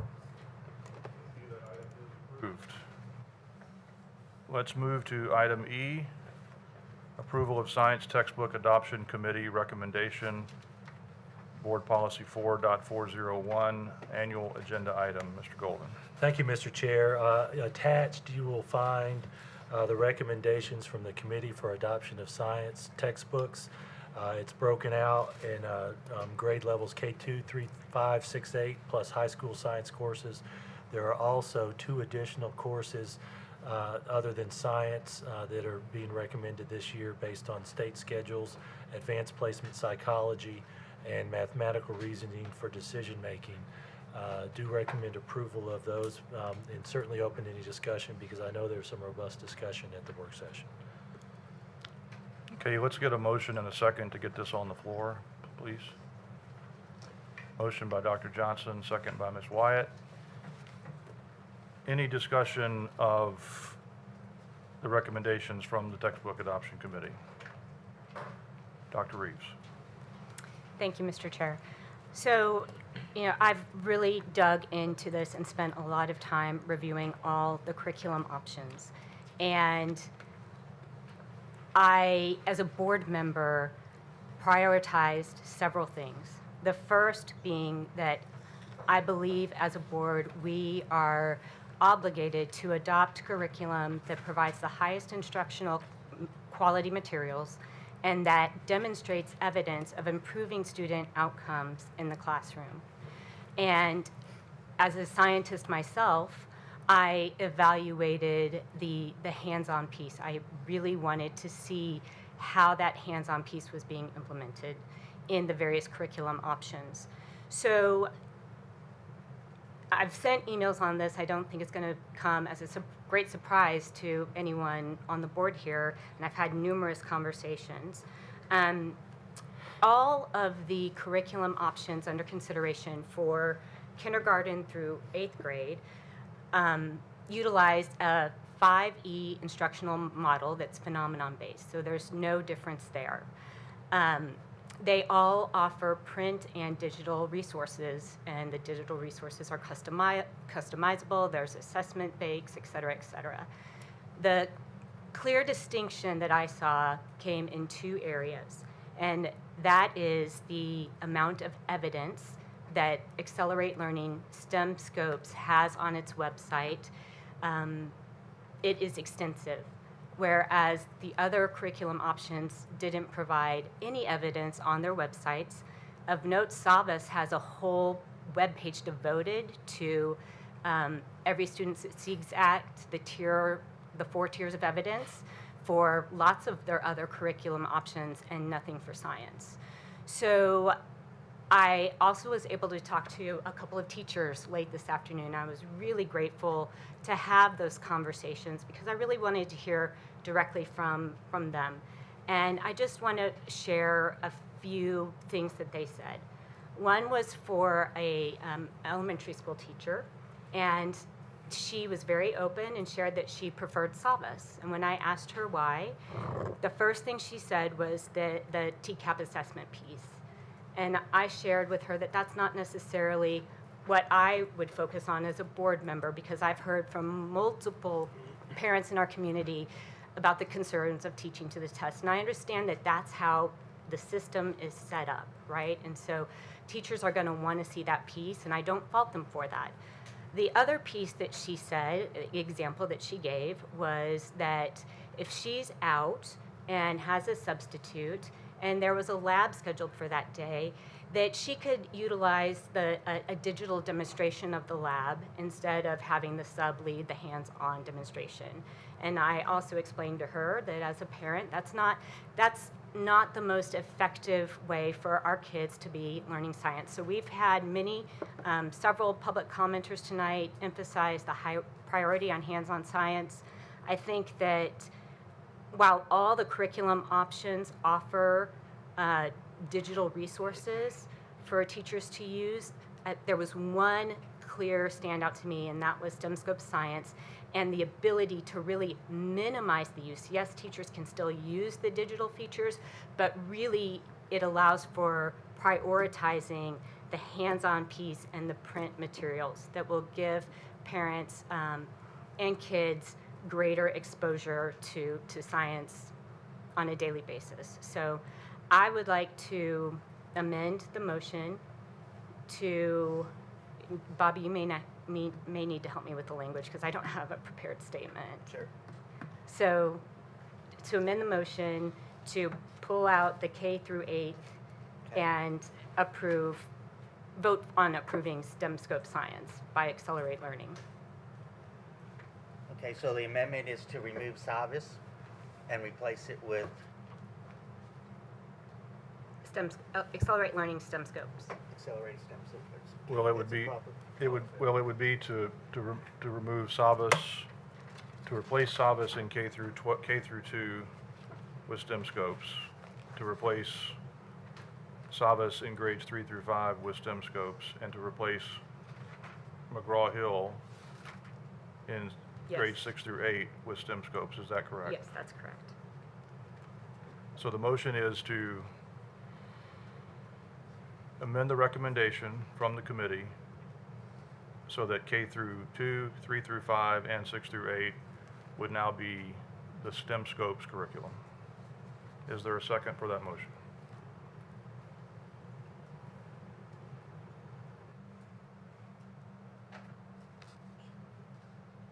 Seconded by Ms. Hibma.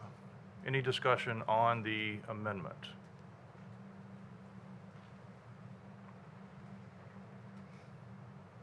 Mr. Welch.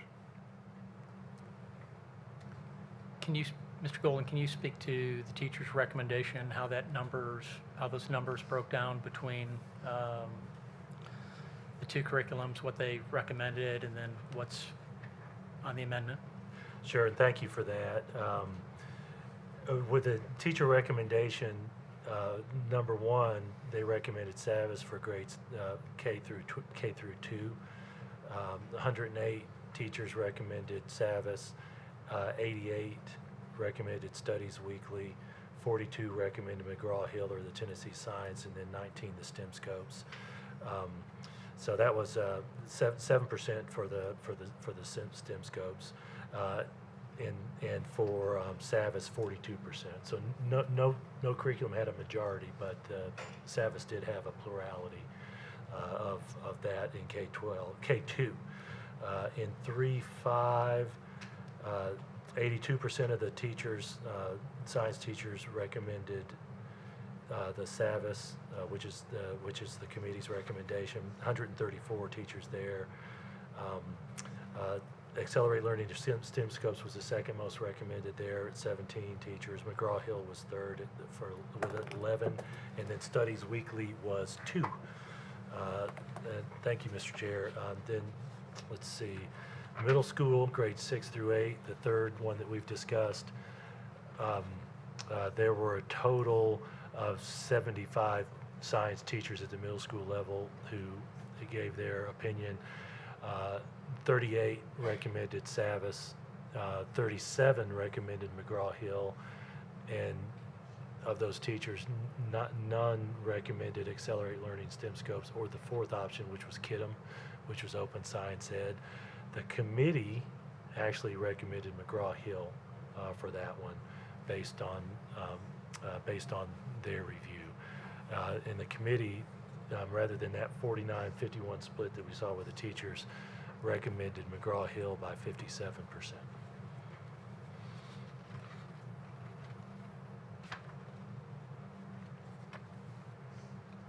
Mr. Welch, are you You don't? Okay. Mr. Galbraith. Thank you, Mr. Chair. At the work session, there was some discussion about potentially deferring the decision based on the information that we got at the I guess through the process and at the work session was I would say it met the spirit and the letter of our process, and I just want to take some responsibility for that because since we've done a couple of after the wit and wisdom criticism and ultimately we changed some of the books and the curriculum there. We did I would say a pretty good look at the process that we go through for curriculum review and adoption. So it seems that though the math curriculum adoption process was pretty similar to what we did with science. But even as we are approving the math, I guess with any kind of change, we think, okay, well, it's changed, so it's better, and it kind of does its goal. But at the end of the math adoption, and now when we're sitting before and we're trying to make a decision on the science, I'm still kind of left with the feeling that this process it's a transparent process of pushing the board to adopt a recommendation, but doesn't give us much more information than to do that. And so it basically says we need to trust the teachers, trust the process, trust the committee, which I think I largely do. I think we largely do. But this is kind of, it puts us in a situation where trust but verify. And so I found myself not having enough information to, and it's 100% I'll accept responsibility that I didn't design a process to create the information that would enable me to make a decision as a board member. But so given that, I'm open to, I guess I think it would be a mistake to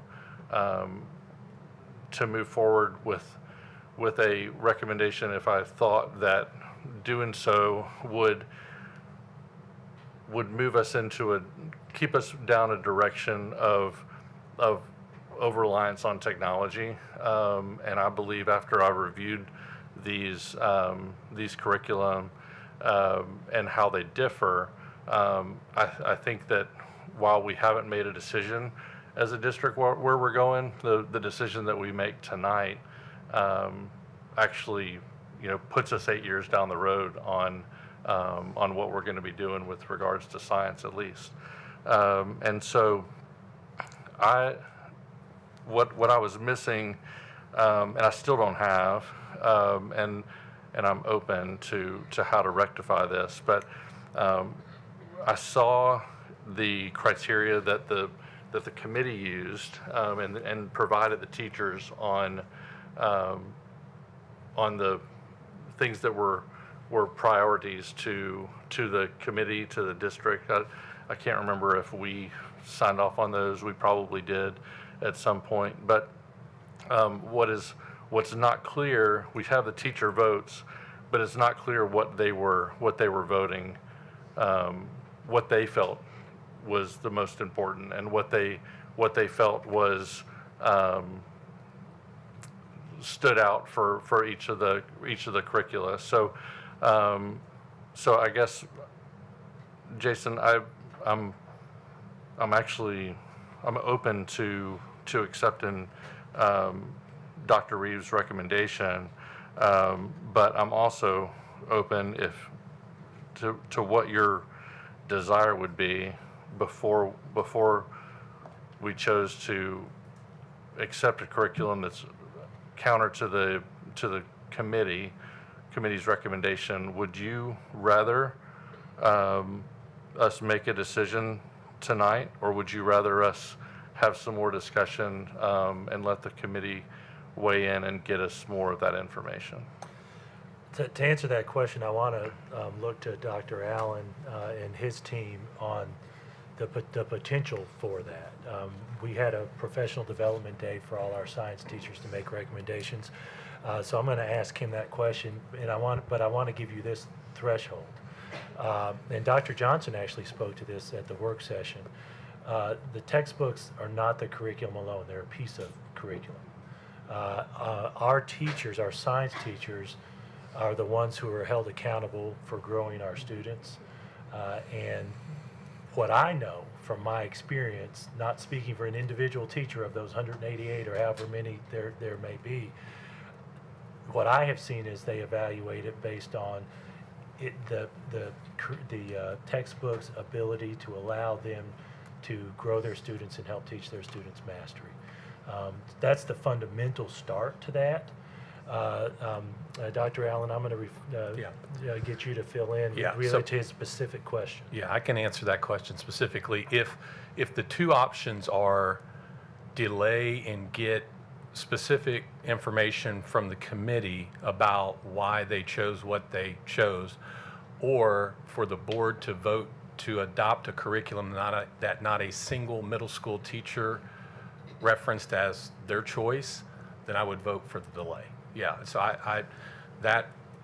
given those two options, I would also say that hearing the conversation about the technology piece leads me to just make the comment that curricula having additional technology resources doesn't mean that it doesn't have the resources without the instructional technology. So in those two particular curriculum, when we look at them, we see lots of opportunities for teacher choice for tech integration, but we also see a really solid curriculum, as Dr. Reeves mentioned, that is phenomena-based in all of those other pieces. So it has kind of all of those. And so when I hear the speakers tonight and when I hear the conversation about potentially the overuse of technology and reliance on technology, as the Assistant Superintendent of Teaching, Learning, and Assessment, I would say that I agree that that is not our intention on how we would want to our students receiving science instruction. And by and large, we believe that that's not the way that they're receiving it right now. In some cases, may it be being abused at this point? Absolutely. We probably have some of that. That's why I, like you mentioned earlier, am excited about the opportunity to engage in that conversation. But our teachers are not picking a curriculum because they think that the curriculum is easier to implement because of the technology. They are selecting a curriculum by and large because they believe that curriculum will give them the best opportunity to improve student outcomes. Because our teachers, number one, are professionals, and that's what they want to do. But number two, they're held accountable to those scores. And so I think we're falling short of what our teachers are looking for if we're saying that they're looking for something to ease their tech integration. That's not the case. And then I also want to reference just back to what our tech integration philosophy is as a district. And this came from our instructional technology department, has been in place since probably 2019. Our tech integration philosophy is that we start with the instructional standard and that our teachers work in professional learning teams to dissect and disaggregate that standard to really understand what the standard is asking the students to know and be able to do. And then they are required by law to use our state and board adopted resources first and to implement the highest impact instructional strategies. We use Hattie as our reference most of the time to determine what is the best way to deliver this instruction. So the two primary occurrences through our tech integration plan don't mention technology at all in the first 2 steps. Those first 2 steps are disaggregate the standard, determine what is the most highly effective instructional strategy using Hattie's research through the last couple decades. And then at that point, if there is a tech integration tool that can help the teachers provide differentiated learning, or if there's a lab, for example, that we can't replicate without the use of technology, then there's an opportunity for tech integration, but only if and when they do those first couple of steps. Is it probably time that we need to revisit that? Yes, absolutely. But from the person who's responsible for how we instruct students, and coming directly from our curriculum specialist and our instructional coaches in the classroom, we are going nowhere in a direction of relying more heavily on technology to teach science. That is the absolute opposite of what our instructional philosophy would be. And Mr. Galbraith, I want to add a little bit to Dr. Allen's answer. And you all ought to know this as individuals. If you have, as an individual, made a decision already, I ask that you just vote on it now. If you're not sure and you want to hear that additional piece from teachers, Dr. Allen mentioned that there may be a way we can get it. I am concerned about putting that additional questionnaire on our teachers. But if Dr. Allen believes, based on his team's analysis, that they can do it, then we'll be open to it. But again, if you all have already decided, based on what you have now, and you are convinced that you know where you want to go, I'd rather us just get this vote so that we can get the textbooks purchased. Thank you. Dr. Reeves? Superintendent Golden, I appreciate you saying that, because as you know, I called you and Dave today and had a very candid discussion and was told that you all would prefer that we make a decision tonight. So to hear it expressed that we now are open to deferring, which is what I was actually leaning towards, so that we could have some more discussions, kind of is very surprising to me. I come back to a couple of things. Well, one is, if we did decide to defer, I had asked for, our ed tech department did an evaluation based on a rubric that they developed and that they presented to the committee, and I would like to see the results of that evaluation. I did ask for that before the meeting, but it was late, it was today, so I understand why I didn't get it. When we look at the questions that the teachers were asked to consider, it was instructional model, assessment banks, print resources versus digital resources, how it integrated with Schoology, whether those resources were editable, customizable, and whether or not supplementary materials were included. And so apart from the very first topic, instructional model, which they all have the same instructional model, the rest of those bullet points directly speak to a lot of the digital features of the platform. And so, again, I go back to, we could all come up with a different preference based on what our priorities might be. For a board member, I think my priority has to be student outcomes. And in the conversations that I had with a few teachers today, I asked if there was evidence of a curriculum having increasing, having a positive effect on student outcomes, would that make a difference to you? And the answer from both was a resounding yes. And I asked, were you aware of some of that when we were you aware that that evidence existed when we were going through this curriculum evaluation process? And they said no, they don't recall that being discussed. So. Ms. Wyatt? Just as there are no perfect books, there is no perfect process. We can learn and adjust this process next time if needed, and I welcome those discussions in our policy meeting.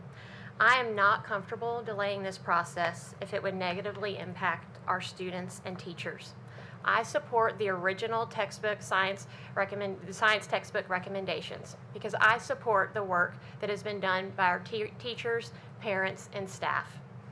The committee, made up of teachers and parents, met 4 times, including full-day meetings in October and January and shorter meetings in December and February. There was also a meeting for the committee of teachers and parents with the publishers in February. There was interaction and conversation during those meetings between people who very much have our students' best interests in mind. Additionally, I trust our teachers on how science is taught in the classrooms. I trust the work done by the teachers, parents, and staff on that committee, and I thank them for their time and effort to support our over 40,000 students. Dr. Driggers? Ooh, how do we turn it on? Oh, there we are. I'm, as probably the only other scientist on this board, my degrees were in biology and chemistry in high school, led to the university, led to a career for 10 years in that field, and then later I got into teaching. The point, when I was looking at the books, I don't care how easy it is to access the test. I want to know if that kid, when they finish that class, are they ready to go into the university? And from the university, are they ready to go into biology or chemistry or pre-med, a science field in the industrial world? So when I looked at the books, the biology, chemistry books, I came out with McGraw-Hill. And I said, if I had to teach that to these kids, this is the book I want. It does a better job of content and preparing for a future career. However, having said that, I'm not going to have to teach that in the high school class. So that's up to the teachers, how they're going to do it. I would have one question for the superintendent. What was the vote between what the committee picked and what I picked with McGraw-Hill? Was it close or not even close? Dr. Driggers, you're referring to the biology? And chemistry. Okay, the biology textbook, let's see, 44% recommended Savas, 34% Cengage, 22% McGraw-Hill. Oh, I'm sorry, yeah, 22% McGraw-Hill. So that was that was more that well. It was more balanced. No, it's 2 to 1, 44 to 22. Yeah. And chemistry? Yeah, and then there's Accelerate Learning and Kindle Hunt. There were 2 other choices, neither for those. For chemistry, the recommendation was 16 for Savas, 6 for Cengage, the National Geographic, and 4 from the McGraw-Hill, with 0 for the STEM scopes. Okay. So in those terms, they weren't that close. The teachers had a clear preference of which book they want to use for teaching. For biology, to use a mathematical term, the plurality recommended Savas, but a majority recommended Savas for chemistry. Okay. Then I don't contest what the committee picked. Dr. Johnson? So I'm just going to say that I probably don't have enough information to make a decision tonight.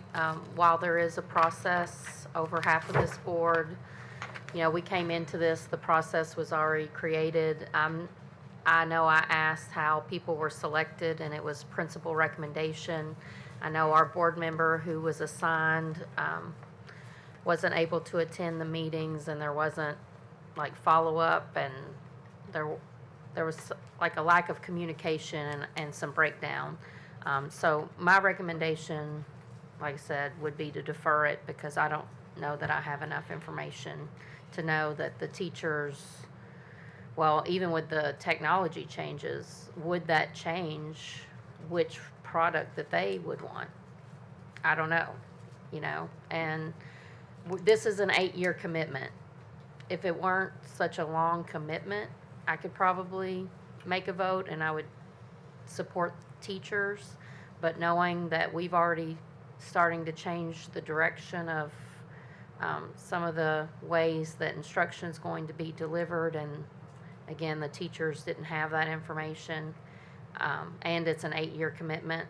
I would propose that we defer. Can I, just for clarity, what were you referring to on the changing the direction of how we're doing instruction? How does that pertain to this particular decision? Well, I'm just thinking, I know particularly 3 through 5, we're no longer doing the one-to-one Chromebooks. For now, we are. Well, they're still in the classroom, but they're not being taken home, and yeah.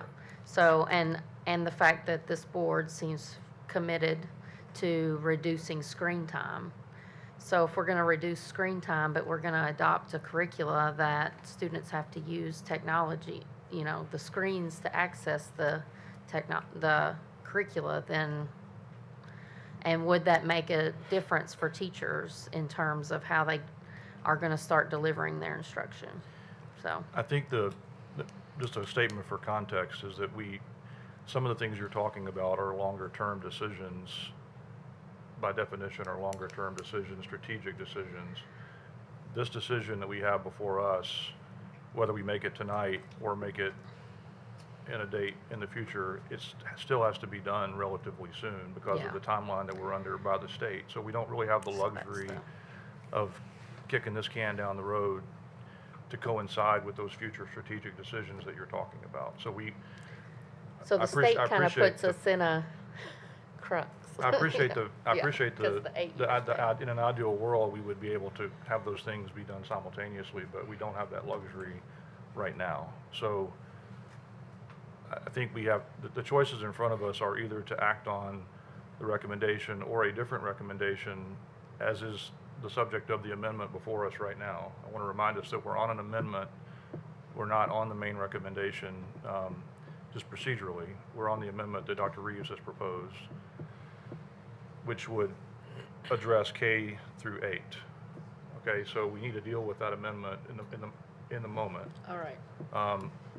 But then the larger question is, again, making decisions tonight, which Mr. Golden has spoken to, versus deferring to a later date. And then the question for that becomes, what do we specifically seek to accomplish if there's going to be some kind of deferral? And then by when would we do that? Because we talked at the work session about realistic timelines for the district to be able to acquire the materials, to begin the process of the training and so forth. So just trying to sort of objectively lay that out there for us all to consider. But we need to deal with the amendment that's on the floor currently. Anything else, Dr. Johnson? Nope. In the moment? Mr. Welch, on the amendment? Mm-hmm. Okay. Thank you. So I guess I want to sort of address this phrase, teaching to the test, because I hear that used often, and I honestly, I still haven't really figured out what that means, because a lot of times we're talking about the TCAP test, and our teachers don't know what's on that. I mean, if they did, we'd have perfect TCAP scores when the kid's not really learning anything. And well, we saw 85 National Merit Scholars nominated tonight, so I think the kids are learning something. Instead, what we have is testing on what is supposed to be taught. And we have a set of standards that the teachers are given, and those flow from the State Board of Education to us, and we augment, and there's a whole process. But that is what we actually test on, and when people complain about that, I kind of wonder, well, what's your alternative to this? Testing the kids on what they haven't been taught? It doesn't seem really fair to our students. So, yeah, we're teaching on standards and testing on those standards because that's what we've decided are things that are important. The other thing I want to ask, Superintendent Golden, how many members of the committee were there for middle school and elementary school? I'm trying to remember off the top of my head. I think it was 20. Let's see, 12 for K2, 28 for 3-5. No, more than that, because there was 108 Oh, committee members. Yeah. You're asking committee members. I'm talking, the answers I gave on the data was teachers. Teacher review. How many committee members? Committee members. Sorry, let me total it up. So, I mean, hold my on a recollection is around 225, 230. Of committee members? Yeah. Now, there's the teachers, all the science teachers evaluated it, and then we had a committee that reviewed the teacher recommendations. The evaluators, the teacher evaluators. That's the Okay, question I'm asking. sorry, Thank you. okay. Thank you. Thank you. So the teacher evaluators, it's the K2, we had 108 plus 88 plus 42 plus 19. So I'm going to estimate that's somewhere close to 250 in that range. 250-ish, okay. For the grades 3 through 5, it was about 150, 17, 11, 134, and 2. By the way, that difference is because in our grades 3 through 5, we have teachers dedicated to teaching math and science and other teachers dedicated to teaching social studies and English. So you have fewer science teachers at those grade levels. Okay. At the middle school, I'm going to again add those numbers up for teachers. Total middle school teachers of 75. I can manage that number. Okay. So the number she gave, I mean, it was 42% to 7%, and what, 82% to like 17, something like that for the lower grades. So about a 6-to-1 and a 5-to-1 ratio. I mean, it wasn't close. And with the amendment, we're quite literally being asked to substitute the highest recommended, in some cases overwhelmingly so, in some cases plurality, for the lowest recommended to flip-flop those. And it wasn't like it was 3 or 4 teachers. To your point, it was 250 in a group of not only just teachers, but parent volunteers who tend to be our more engaged, active parents, as well as those parents are chosen based upon their own expertise in the field. I know when we went through the math adoption, a lot of parents were asked to be on it because they were engineers or mathematicians or others. So there is something to the wisdom of the crowd. In this case, the crowd is not just 250 random names out of the phone book. It's our certified teachers with subject matter expertise. And again, I point back to our 85 merit scholars, or tonight, they're getting the results. The last thing I have, it's a bit of an anecdote, and so bear with me, and I'll make it very quick. But about 2 weeks ago, I got a message on Facebook from my former company commander in the Army, who I hadn't seen in more than 30 years. Letting me know he was going to be in town, and could we get together for lunch or dinner, which for me is absolutely, it was great. And we got together Saturday. In fact, I was so excited. I met with him even while the Tennessee-Auburn game was going on. That's how excited I was about it. And we met, and first thing he does, he says, "Well, lunch is on me." And I said, "No, sir, absolutely not." He wanted me to call him Bill. I couldn't do that. I said, "I don't think I can do that, sir." And I said, "Let me explain why lunch is on me to you." And I had a letter that he had written me when I got out of the service as a 20-year-old kid leaving Germany. And it was a reference letter. And then I didn't know. I thought maybe I wanted to go on an ROTC program, do military career, simultaneous membership program. I knew I wanted to go to college. Also wanted a recommendation to an employer. And what he wrote, it was standard military, has exceeded the standard. But then it was also, could tell he really put his time and personal and it meant a lot to me. And I'll say, there's 2 incidences I can remember that I've used this. One is when I had to have a character reference letter, one before the Dean of Student Discipline. I won't talk about that one today. And the other was when I needed a job between getting out of the Army for a few months in college, and it was an opening for a server at Ruby Tuesdays, and had maybe a dozen people applied for it, and I got it. And the reason why, the general manager told me, was not, he said, "You interviewed fine." He said, "But honestly, there were people that had a lot more experience than you did." It was really that letter that stood out. And you're probably hearing that going, okay, big deal. You got a server job at a chain restaurant. And I would agree with you, except I started dating a cute little hostess while I was there. And a couple of months ago, that hostess and I celebrated 29 years of marriage. So it was a little thing, that letter, that got me a little job, but little things can have these huge impacts on how it steers your life.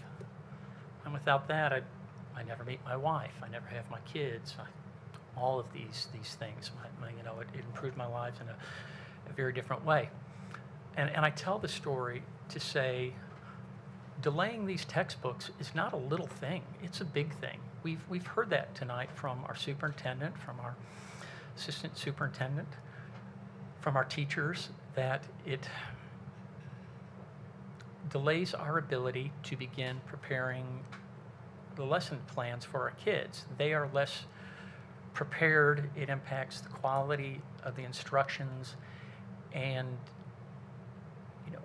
maybe that doesn't hit every single kid. It doesn't hit every single kid, but it's going to hit one of them out there.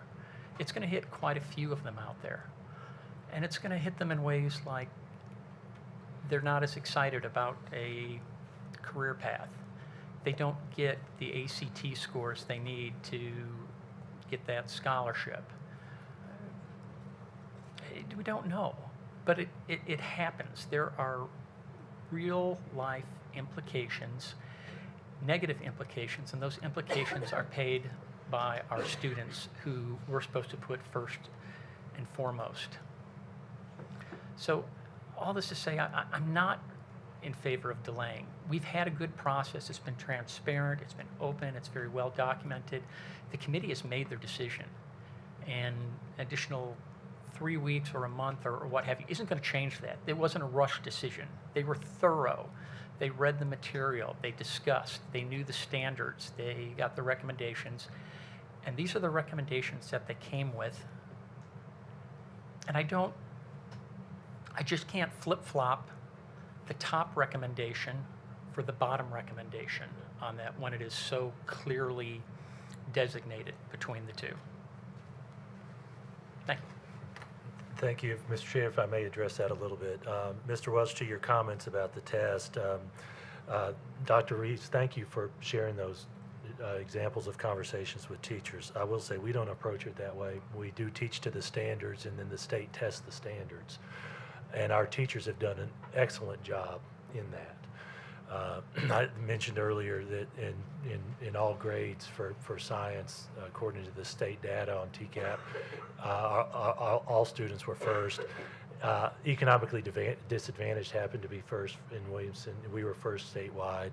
I mentioned that we were third statewide with African American and Hispanic, that subpopulation. Our teachers are really good at it, and they use the textbooks and the curriculum with an eye towards how do I teach the standards with these materials. I want to be doubly respectful of you and the discussion that you and Dr. Allen and I had today, and just double down on what I said. If you all have already made a decision, I would ask for a vote now. And I know Dr. Allen mentioned in response to Mr. Galber's question, and so I want to speak a little bit more to the timing of it based on Mr. Welch's comments. We have emphasized to you that when the selection process when the selection is made, we then go into the queue for textbooks. And I'm going to speak for you just a bit, because if I'm not mistaken, you told us today you had a conversation with a rep from SimScopes, and he said, we've got them now.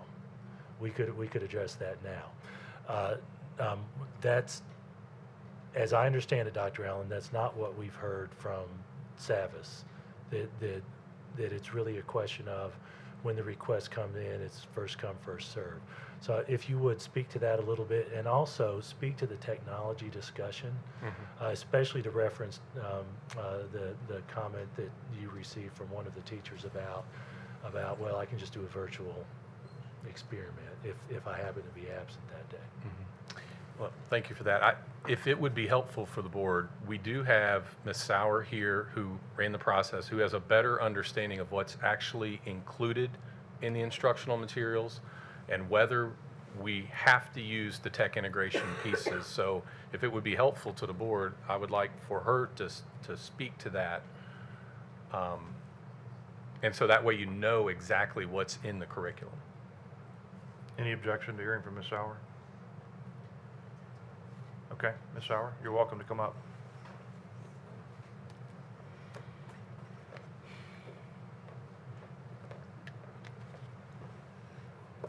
Thank you. I wanted to speak just a little bit about that technology piece. I think that if you look back 15 years ago, if you looked at a textbook, really for any course, for science, for math, for social studies, it was what I guess I shouldn't speak for everyone on the board, but when I was in school, a textbook looked like a book, right? Like it was a book and you turn the pages and there was the book. And I am a former science teacher, so I know that like the hands-on instruction was supported with a book, lab manual, and there would be a teacher's guide that supported that instruction in book form.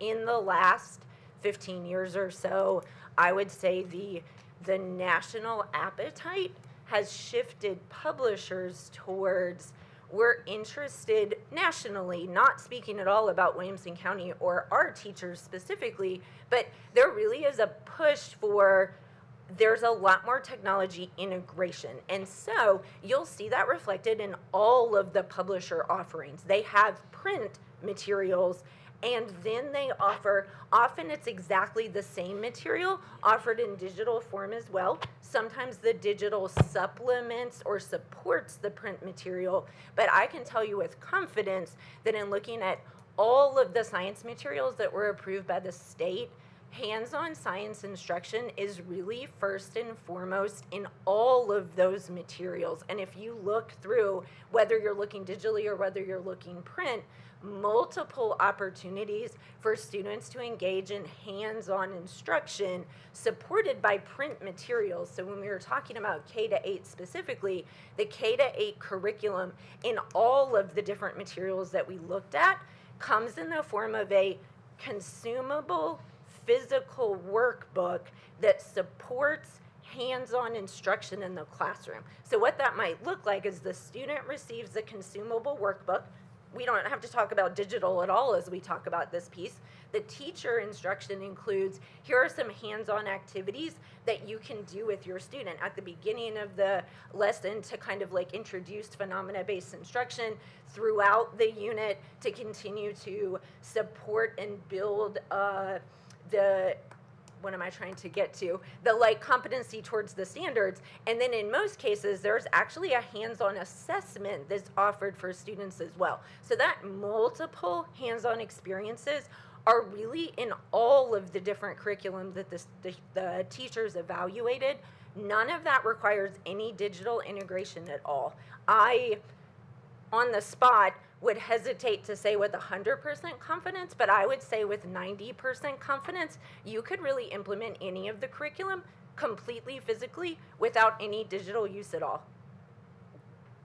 What other questions do you And guys Mr. have? Golden, back to your original question, if you could speak to availability from the publishers if there was a delay, because Sure. Dr. Reeves spoke to Accelerate Learning, but I couldn't answer the question about Yeah, Sabbath. no, and I think that, I mean, to be very clear for you, there's a little bit of speculation in my answer, but I will tell you that both the advantage and disadvantage of the state going through their initial vetting process is that every single district in the state is choosing from the same very limited list of publishers. And so there really is a line that starts to form. Eventually, there is going to be a bottom to what they have available right this minute, as opposed to what they're going to have to print on demand. I think it's hard for us to say, but we can say with experience, looking back at the math adoption, some of our math textbooks were coming in days before we needed to get them in the hands of students. And that was with the timeline that we're kind of proposing right now.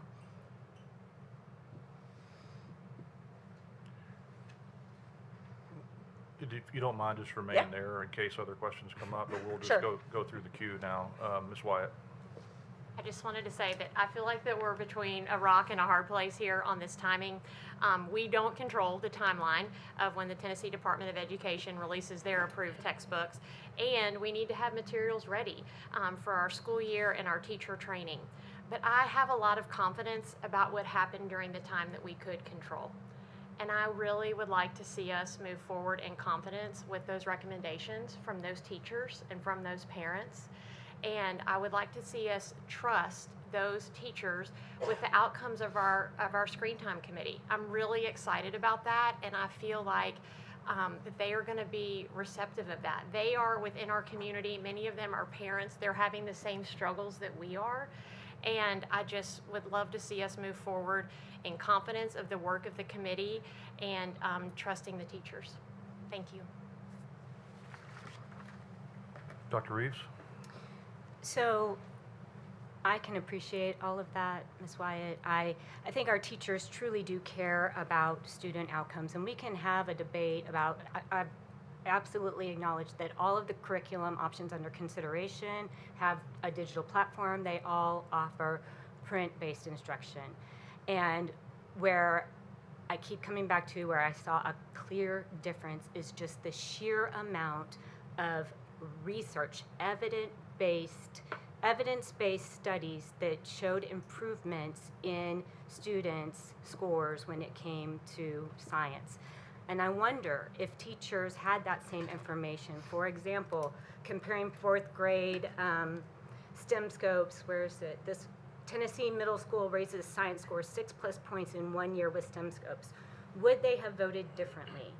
And the second question that I guess I would pose to everybody on the board is, after this adoption process, can you clearly point to what features of the curriculum led the teachers to vote the way they did and prioritize one platform over another? And the last piece, back to talking about the TCAP and testing, is that I had a discussion with Christy Brown, who is the Chief Academic Officer for the Tennessee Department of Education, last week. And we talked about all kinds of things, including the fact that Pearson is the company that developed the TCAP, and then Pearson became Savas and became a curriculum maker that now provides TCAP assessments with most of the curriculums that they produce.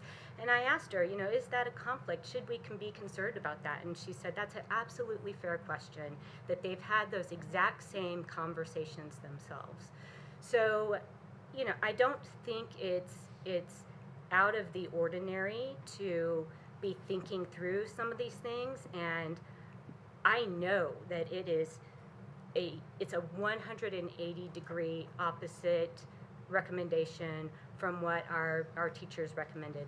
But the fact remains, I still wonder how much of the ease of implementation of the curriculum came into the decision-making process. I watched a lot of videos.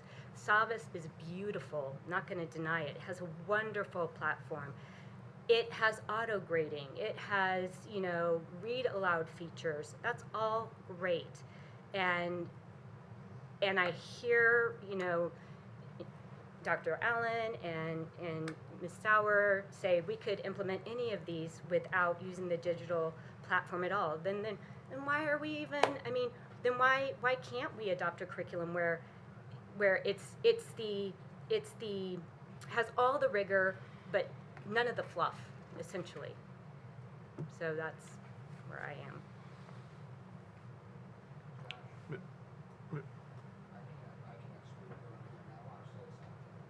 Okay, I'm sorry. So, Mr. Galbraith, then we'll go to you, Mr. Cash.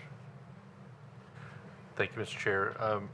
Ms. Sauer, so I looked at the Savas website, and both of them really, but so they did highlight on ELA and math their as a tier 2 research that shows their outcomes, and that's one of the things that they highlight when they're trying to sell us on their math curriculum. And so I guess the fact that it doesn't exist for for science, and if it did, they would surely be highlighting it. So I guess how do you compare that from the curriculum that we did approve, and that was research based, versus the STEM scopes that has that same research based criteria or history, and the Savas that doesn't now? Yeah, no, I appreciate you asking that. And I am going to, again, tell you something that I think is true, that I hope is true, but I apologize. I was out of the country until last night, so I've been keeping up on email at a very big time difference. But I believe that we got some questions last week about what were the research studies that all the various publishers had done with their curriculum. We went and looked on their websites as well, so we saw all the same information that was publicly available, that was available to teachers if they chose to look in that part of the curriculum. And we also asked each of the publishers, can you send us any research that you've done? We also went and kind of independently looked for what are the ESSA studies that exist for science curriculum. And interestingly, what we found is that there are actually no curriculum that are currently labeled with ESSA scores on their website. Lots of publishers have started to do studies. I don't know how much you all know about this research into curriculum, but it is incredibly expensive and it takes a long time to show results. And so it may take several years to build up enough data to really submit a report that gets approved. What we found is that, and I may have to turn to Jenny because she pulled a couple of the reports, Savas and McGraw both had reports that they had put together with research, submitted through a university. One of them, I believe, was Johns Hopkins. I forget who the other one was.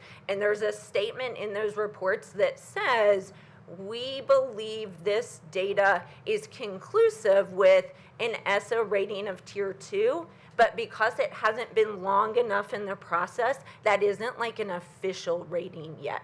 I think that we were able to pass some of that on to the board, but we have all that information and we're able to pass that on to you if you're interested in seeing it. Mr. Cash. That works. Thank you, Mr. Chair. You know, I read an email from Mr. Allen this week, and he said we really need to take some time and look at the process and make some adjustments. I heard that back in the wit and wisdom days. No adjustments. And that started out in a mess. And we approved it on time.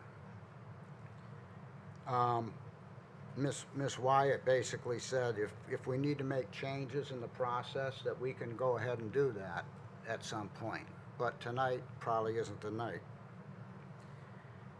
I've heard that with math. I heard it with wit and wisdom. And now I'm hearing it again tonight. So how do you trust the whole process? Let me just continue. Savas is very heavy with technology if you look at the website. Accelerated is quite a bit less. There's a lot of bells and whistles with Savas. And what they put on there, if they want to prove their point, they can say anything they want, but they still never put any proof on there of what the outcome was. But if this process isn't only a Williamson County issue, you know, on behalf of our staff and the teachers, it's not a matter of trusting a teacher or the teachers. This comes down from the state. The state, the governor selects specialists to come up with standards for us, and that'll look at these books.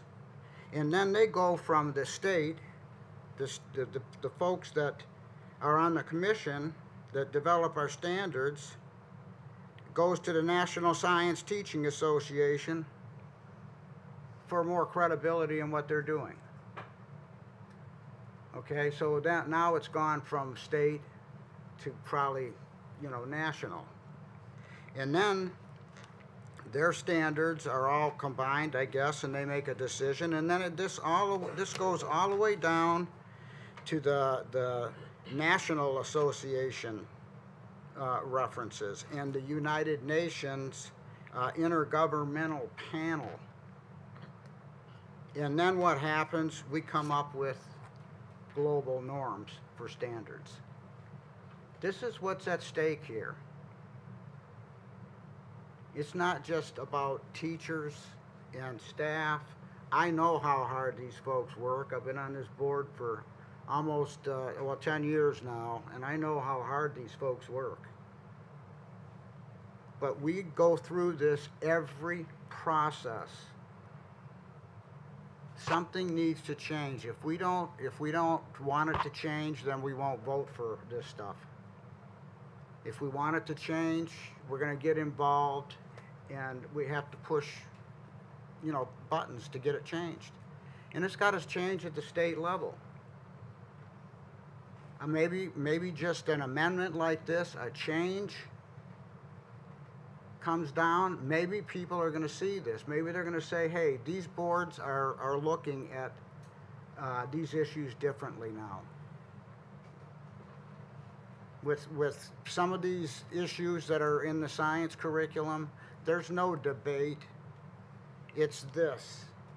How many theories have changed in the last 8 years?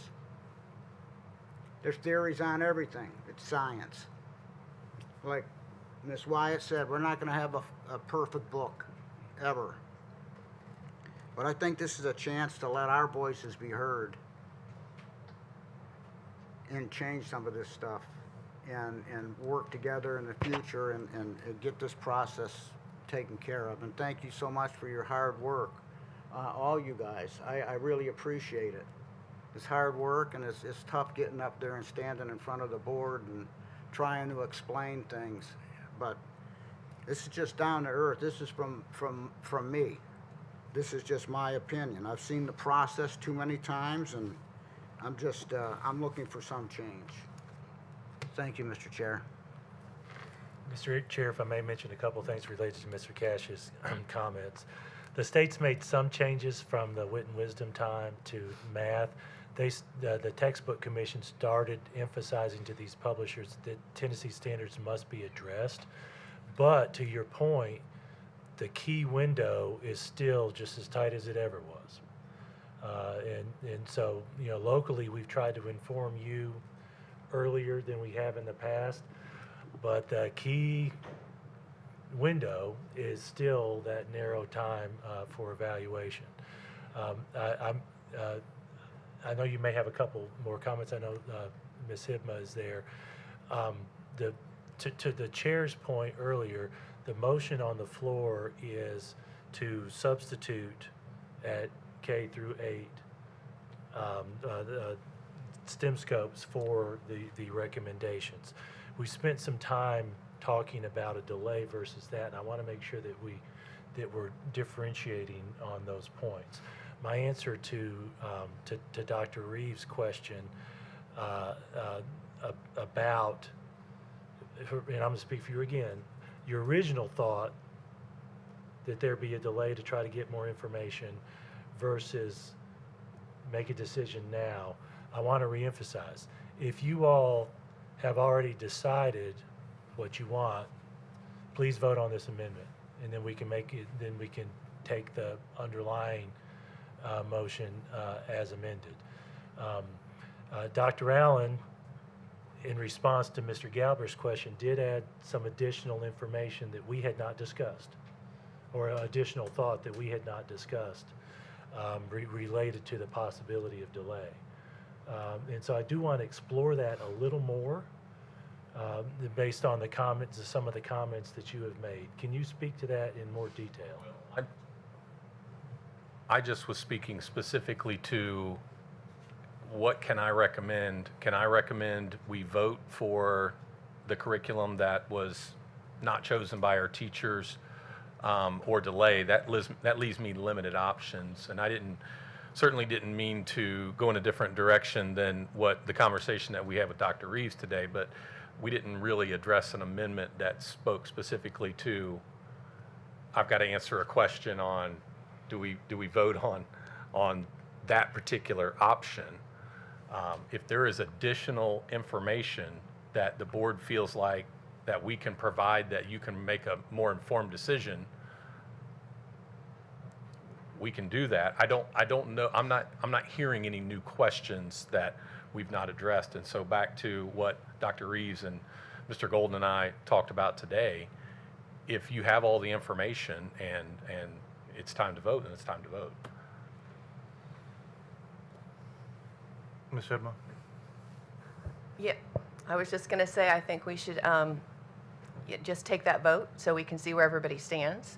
And I agree with what Mr. Cash had said as well. But also as new on the board, and we went to the Tennessee School Board Association orientation, and they informed us that as a board member, we are to make our decisions based on data. And you know, telling me which teachers, that's, you know, the answers that were posed about how many people voted on these, you know, which topic or which books or curriculum, didn't answer my why. And Dr. Reeves did answer my whys a lot clearer. And so that's why I'm gonna vote for STEMscope. But, and that's because I want to make decisions based on data, just like the decisions I make on the Chromebooks. It's from a lot of data and research that's out there that I've read, and yeah, that's how I'm making my decision. Thank you. Can I ask a question? I'll come to you in a second, Tony. I read or heard somewhere in the last few days that STEMscopes, of the choices that were available, that STEMscopes was the only one, or is the only one, that only does science? I believe they're science and math. Science and math, okay. But the others have Full curriculum. full They do curriculum, every ELA, subject area, okay. So this one, STEMscopes, is a little more specialized in the STEM area, if you will. It's where they focus their attention, yeah. All right, Mr. Boston. Yeah, I was just going to say, to Claire's point, you know, and kind of what we've talked about already tonight, so I'll be brief, but, you know, we've heard from one of our students that was here tonight. We've heard from the Student Speak Summit that they had, and an overall theme was kind of that they want more engaged, hands-on kind of, you know, education, less screen time. So when it comes to digital integration, screen time, I feel like we've heard, and I don't know that this is intentional, but it's like, you know, it's not really happening that way, but isn't it great that it is, type of thing, because we have all this. It's available to us, but we don't really use it, but we need to choose this because it's available to us. I'm like, it just seems a bit incoherent to me. I think the evidence-based student outcomes piece should be something that's definitely considered on it. So to Claire's point for STEMscopes, it seems like that piece is there. Can I speak to that one more time, if you don't mind? Please. We have evidence-based research from McGraw, from Savas, also from STEMscopes, and they are all very similar in the student outcomes. I believe that all of those papers got sent to the board, but if they haven't been, we have them and we can pass those along. Mr. Chair, if I may, oh, I'm sorry, Dr. Reeves is on there, I won't speak. I want to reiterate, though, that STEMscopes is the only Tier 2, it's the only curriculum option that qualifies as a Tier 2 curriculum under the Every Student Succeeds Act. So yes, there are research studies, to your point, but I mean, I found it on their website. I specifically reached out to the publisher rep, and he sent me an email. If, you know, to Mr. Galbraith's point earlier today, and I've seen it myself, if Savas had Tier 2 data for their curriculum, they would absolutely be using it as a selling point, and it would be publicized on their website. So while they've conducted studies and there is research, It doesn't reach that level that's required to get that Tier 2 designation. I don't see any other speakers, so before I come to you, any final comments on your motion, since it's your motion? Oh, sorry, Dr. Driggers. I need some help here. The biology and chemistry I'm okay with. I looked at it, fine, they can use that. But I've got 40 to 50 emails in the last week, and they all name one book, Myers AP Psychology. That's on the list. It's the only book we have. So my question is, what if I want to read that book? Well, let me. We have it physically. I mean. So to speak to that, right now we're on the motion to deal with K through 8. Okay. Once we dispose of that motion, then we're going to be back on the original Understand. recommendation, which includes that among other things, so we can deal with that in short order. Mr. Golden, any final comments on the motion on the amendment rather, before we go to a vote? Yes, Mr. Chair, with a warning that this is on the edge of being directly related to the motion to amend. You all as board members have in your either in your norms or your internal ethics standards a commitment that you won't make a decision until after debate. Based on that, based on what I've heard from my team leader, that's different. Based on the questions that you all asked, I'm prepared to change my recommendation, but it's not what's actually on the floor right now. Dr. Allen has basically said he thinks we can get an answer to the question that Mr. Galbraith and Dr. Reeves asked related to teachers. And as I understand it, what you're saying is the delay that we spent so much time convincing you is very important is less important than making sure we get you guys the information. Dr. Allen, is that accurate? I don't want the board, I want to say yes to that, but I want you to have all of the information that you need to make an informed decision. That's where we started this process from the very beginning. And so if we've not, I tried to answer every email last week. You had me on the edge of my seat all week, ready to respond. And so if there are still unanswered questions and it's still for consideration, then yes. To Mr. Golden's point, if that decision has already been made and you have all the information, then So, Mr. Chair, I'm not recommending approval of this motion, but if there was a motion on the floor to defer, I would recommend that.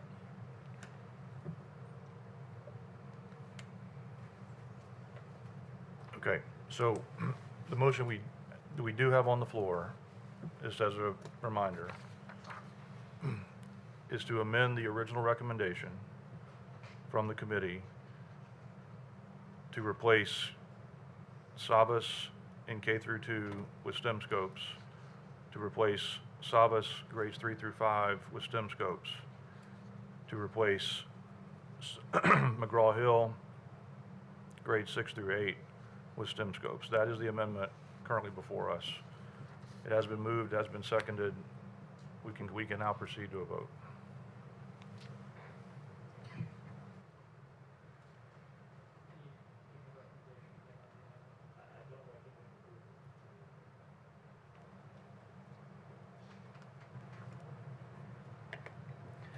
The vote is 8 yes, 2 no, and 1 abstain. Motion carries. So the main recommendation, now amended, has STEM scopes as the approved curriculum for K through 8. So we're now back on the main motion, which involves recommendations for biology, chemistry, physics, physical science. I'm reading off the list here. Anatomy and physiology, AP biology, AP chemistry, AP environmental science, AP physics 1 and 2, AP physics C, AP psychology, mathematical reasoning for decision making. Those that I just named are part of the original recommendation that still need action by this board. And Mr. Chair, if I may, I want to give one correction. Dr. Driggers mentioned there was one textbook for AP Psychology. If I'm not mistaken, there were 4. So just so you know. Dr. Driggers, you're recognized. I would still like to read the one that was recommended because I got so much mail about it. Okay. So I don't know how that works with I'm the not going to put motion. words in your mouth, but let me ask you, would you want to make a motion that some action be taken on AP Psychology other than recommending its approval for tonight? That's exactly what I meant. Would you like to make a motion that it be removed from this recommendation list for further discussion? Yes. Is there a second to that motion? Mr. Bostic is seconded. Okay, so we're now on the motion to remove. What's that? We're on an amendment to the motion, to the original motion as amended, to remove AP Psychology BFW Myers Psychology for the AP course 4th edition, to remove that recommendation from the committee's recommendation list. Any discussion, Mr. Galbraith? Yes, I guess in response to I mean, we have gotten a couple of emails, and I guess more than a couple of emails about this book, but I guess my question is to Dr. Allen or maybe Dr. Webb around the AP curriculum. And as I understand the AP curriculum, and going through AP classes myself, albeit a couple of years ago, they focus widely on looking at different ideas, looking at the author and their bias and what kind of point they're trying to drive. And I guess if I would hope that part of our teaching philosophy and that our teachers are going to take with even our source material, our primary source material being the curriculum itself, or being this publisher of the book. Can you just talk to how they would view some of these statements where they do reflect a cultural bias, if you will, around some. I mean, they were talking about gender identities and things like that, which I recognize as a mental health issue that has to be addressed. And I know people in that industry very close to me, and understand that the way they're talking about it in the material is probably the way that it's taught in most of the classrooms, and it's considered kind of a norm in the mental health world, but maybe not so much proven science. How would that conversation go in terms of when that topic came up in conversation in a classroom? So let me take a quick stab at it and then make sure that Dr. I'll be brief. First of all, there's actually some state law that maybe Dana could speak to, that we would, number one, stay within the limits of the state law and follow that. Number two, we would stick to the learning outcomes. And if it's not one of the learning outcomes through College Board, then we stay away. We're not going to be going down that path as well. So within those two parameters, that keeps us free, I think, of some of the issues that you're describing. And you want to take it from there? The other thing that I would mention is similar to what we've been discussing with the science textbooks, with our AP courses. When we adopt curriculum in partnership with College Board and the standards that they lay out and the learning outcomes that they lay out, we don't teach that book with fidelity. We look at the process with integrity and to review the standards and the learning outcomes that we're trying to accomplish, and then use the aspects of that adopted textbook to help reach those. And I agree with what Dr. Allen has established. And if there are controversial things that you've seen in a textbook and they don't align with our standards, those are not aspects that will be taught in our classes. That's fair. I appreciate that. Yes, sir. Ms. Clements? Mr. Chair, my trigger finger was not quite fast enough. This actually is my undergraduate degree. And so when I went down a couple times to look at the textbooks review. And my favorite, and I thought they were fair in the way they presented it, was Cengage. And that was the one that I was going to recommend instead of Myers. I don't know if we can amend how we do that, but I did kind of pour into the 4 choices, and my favorite was Cengage. So, again, not putting words in your mouth, are you wanting to put that in the form of a motion, or are you just making a comment? If that's how we can do it, Robert's rules, yes. Okay. Then I would like to make an amendment to the amendment for Cengage to be the AP Psychology. Okay, so the amendment on the floor is to remove the AP Psychology recommendation from the list. The amendment to that amendment is to make Cengage the choice for AP Psychology. Correct. Is there a second?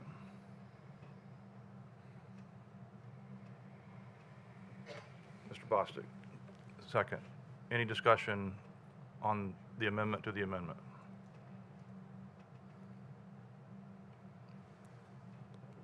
Does staff have any feedback or input on Cengage, observations about Cengage before we, I'm sorry, Ms. Wyatt. Sorry. Can we have some information about the voting on those books from the committee? Those choices?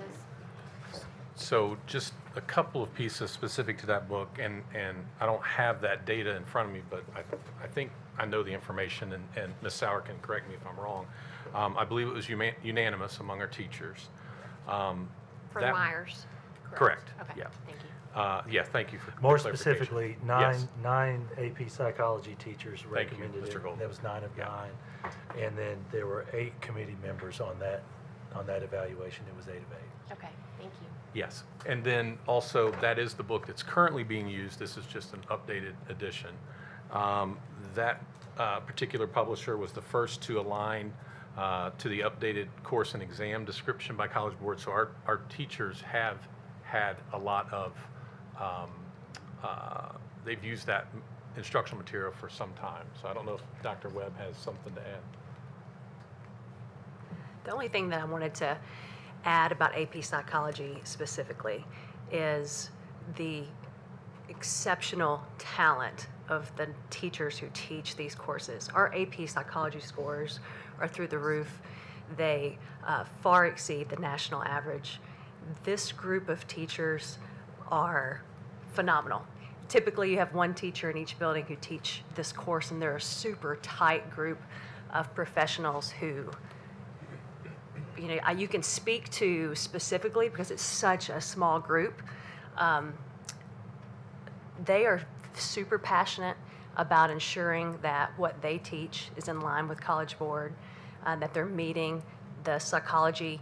Most of our students who are taking AP Psychology have a specific interest. It's not a required course. It's a course that students have the elective to teach. And I would say in some of our schools, students take that course because of the reputation that those teachers have. They're excellent. They're passionate about their work. And our students who take our Williamson County AP Psychology courses excel greatly at the university level. To me, when I see this recommendation that our teachers all chose the same textbook, it carries a significant weight because of the expertise and the level of those 9 teachers. And I just want to share that with you guys because of the weight it carries for me from being in those classrooms and seeing the outcomes that we have consistently with some of our highest achieving students. It's incredible. Thank you for your comments. No one's going to be surprised that I'm going to go with the teachers. Is there any data about the recommendation, Ms. Clements? Tell me your question again.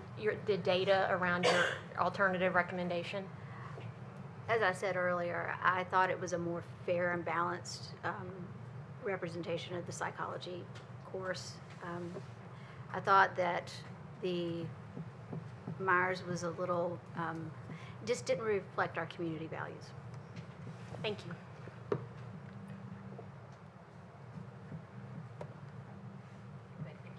Dr. Johnson? So speaking of the outcomes, and I know it's last minute, so you probably don't, but I would like to know data for like the percentage of students who pass the AP exam, because it would make sense that the teachers would want the same book that they were using. But again, if we want to make evidence-based, outcome-based, you know, do we have some data to support that? I have that on my computer if you want me to check. I can get it in like I a know minute. they're pulling theirs up, so Okay, whoever, I would just at some point like to hear it. Can I say one more thing about the CED alignment as well? Just so we're all in the same terminology. CED is the course and exam description. It's really College Board's version of the standards. College Board, the whole reason that we are adopting a book for AP Psychology kind of out of rotation is that College Board made a really significant change to the course. And it's not necessarily the content, it's the structure of the class. So they've actually reclassified AP Psychology. Traditionally, for a million years, it's been considered a social studies course. They've changed it, and as far as College Board is concerned, it's now dual assigned social studies and science. And so they now incorporated into the course a lot of science practices. And from the teachers, the overwhelming, what I heard from them was, that's what we're looking for in the resource. The content, as Dr. Webb said, our teachers are phenomenal. They know the content. They've got the content down. What they're looking at is, does this resource support those practices that we know our students need to be proficient in? And their evaluation was that this is a book that really aligns to those practices as well as the content, if you will, of the course. Mr. Galbraith? Thank you, Mr. Chair. Ms. Sauer, that's really helpful. I love the why behind it, and particularly given that we adopted this book prior to there being a book that met all the standards, and we had to have something. And so I'm inclined to. It's got to be a pretty high bar for me to go against the recommendation of the teacher and the committee for sure. So I don't take that lightly at all. But outside of more data-based information, like I'm inclined to give the teachers I would hate to pull the course, the book that they're using that's worked and they've been successful at. I know this course saved me like about $2,500 to $3,000 or so for mine, and so I really love this the course and the teachers that teach it. So I will not be agreeing to this amendment. Mr. Welch? My son took AP Psychology. His teacher had a PhD, was a licensed psychologist, and was the school teacher of the year. She's obviously recommended it because it's a universal recommendation, as did all of our other teachers on this. I would really encourage some of you to go and talk to your principals about the impact you're having on teacher morale and staff morale when you insert your own opinion over theirs on a lot of these things when it's not always an educated opinion.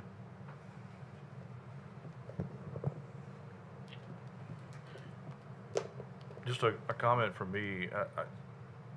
I had some concerns about the Myers textbook, and I guess my personal preference, just speaking as an individual, not as the chair, would have been for more time on this particular one. And I want to ask you, Mr. Golden, are we under the same constraints, time-wise, for selecting the AP Psychology textbook as we are on some of the others? No, because of the volume and because of the teacher's experience with this textbook. Okay. For that reason, I would respectfully oppose the amendment and would prefer the original amendment that makes no recommendation or removes this recommendation from the list for tonight in order for us to have a future consideration of it. That'd be my personal preference. Any other comments on the amendment? And to be clear, the amendment to the amendment that's on the floor is to adopt Cengage as the AP Psychology textbook instead of Myers. Ms. Hebma? I'm having a lot more difficulty making that decision. I understand the community values and fair and balanced, and that weighs heavily. And I also understand that we can't always shield our kids from the world. I mean, it's out there, and that is going to be part, if they're going to a community college or wherever, that's going to be a part of the discussion, and that's the discussions that you need to have with your children at home. So I'm trying to weigh this in my mind. So I would like to have some more time to review those books myself and just try to come up with a good decision. Thank you. Dr. Reeves, sorry, Dan, Mr. Cash, and then Dr. Reeves. Yeah, sorry, I'm not on the board tonight. I got to remember to look over there. Sorry. That's all right. Well, thank you, Mr. Chair. You know, I got to be honest. It's a hard decision to just switch books midway. I would rather really look at these books and evaluate it. My granddaughter, she graduated 4.3 or 4 or 5, something like that. And she took this course, and I never heard anything from her on it really. And she's succeeded in her first semester of college, and again, all A's. So, you know, it's hard to change a book like that. I kind of agree with Ms. Himba. By this point in their life, you know, they know what's going on. They know everything, and they try to do what's right. I wish the curriculums, though, gave them a chance to have an opinion and a real true debate on some of these social issues that they're facing, rather than it being leaning one-sided all the time. So I'd just as soon wait and get into the books. Thank you. Mr. Galbraith? This one, I think, Dr. Al, did you get a chance to look at the scores?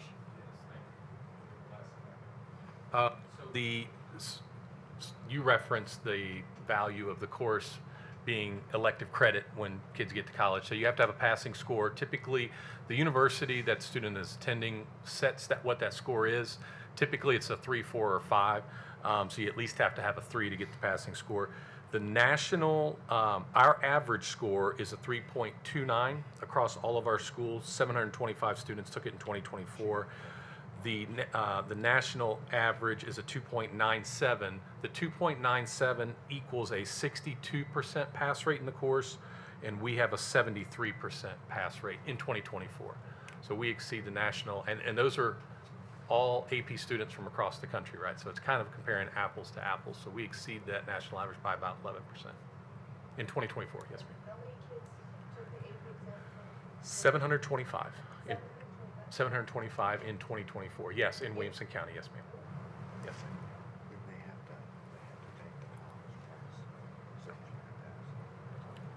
Okay, any other comments on the amendment to the amendment? Okay, as a reminder, the vote is whether to adopt Cengage as the AP Psychology textbook instead of the recommended Myers textbook. Let's proceed to a vote. I'm sorry, recommendation from Mr. I Golden. do not recommend approval of the amendment.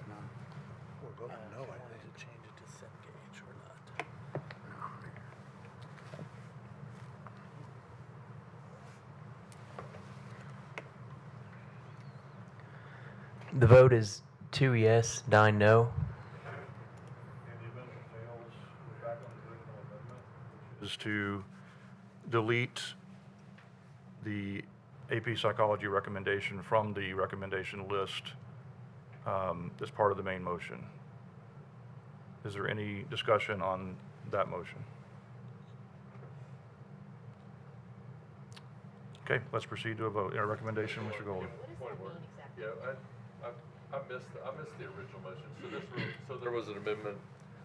The original motion Was to remove this from the list. was by Dr. Driggers. Okay. To remove AP Psychology from the recommendation list entirely. And defer it. Well, it's just to remove it, which by definition means we'll have to take it up at a future date. Okay. And Mr. Golden's feedback was that we're not under the same time constraints for this as we are for some of the others. With that being said, Mr. Chair, I think we'll be fine, but I recommend, based on our teacher's track record, that we do honor the request that was presented by the committee. Again, we'll be fine either way. Okay. All right, with that, let's proceed to a vote. I recommend no on the amendment.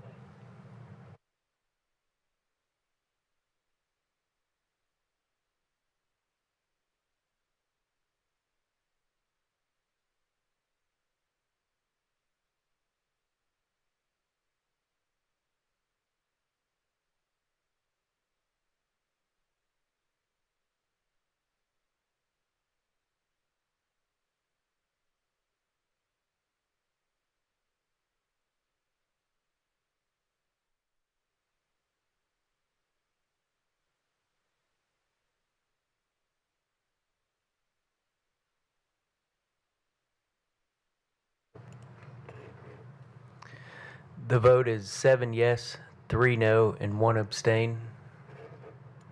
Carries. So we're back on the main motion, and where we stand, just as an update, is we now have a motion which is the original recommendation from the committee that has been amended twice. First amendment was to amend K through 2, 3 through 5, and 6 through 8 to replace them with STEM scopes. The other amendment was to remove AP Psychology recommendation from the list. We are now left with all of the other recommendations as presented to us by the committee. Are there any other comments or questions about any of the other recommendations on the list? Mr. Welch. Yes, I just want to say for the record that this is a vote to replace what our teachers recommended to us, their top recommendation, with a series of texts that was their bottom recommendation. In some case, 0 teachers recommended this. This is what we're voting on. So I just want to be very clear and have that on the record that this is what we're all going to vote for now. Dr. Reeves? Well, I'm confused. Are we voting on something quite yet? Just the remainder of the Well, we're back on the main recommendations. motion, and we're taking comments or questions. Oh, for AP Psych. No, we've already voted on the AP Okay, Psych sorry. amendment. It's getting, it is late. Yeah, it's confusing because we've had a variety Yeah. of procedural things Yeah, going on, yeah. but where we stand now is the recommendation list has been amended twice, Yes. and we're back on the main recommendation as amended. So we're now left to take up any of the other recommendations that haven't already been Got it. voted on. Got it. Okay. So, the high school biology, chemistry, and physics classes all had similar options, with STEM scopes being one of them. And so you may be wondering why I didn't include that in my prior motion. And that is because the evidence related to these high school courses isn't quite as strong or as clear to me. So I just wanted to speak to that piece. I still have the same concerns about the digital integration of those platforms, but yeah, that's what I want to say about that. Dr. Driggers? This is a vote to give this board more time to look at a book. Simple as that. You can look at the book or not look at the book, and then come to your own conclusion. It's simple.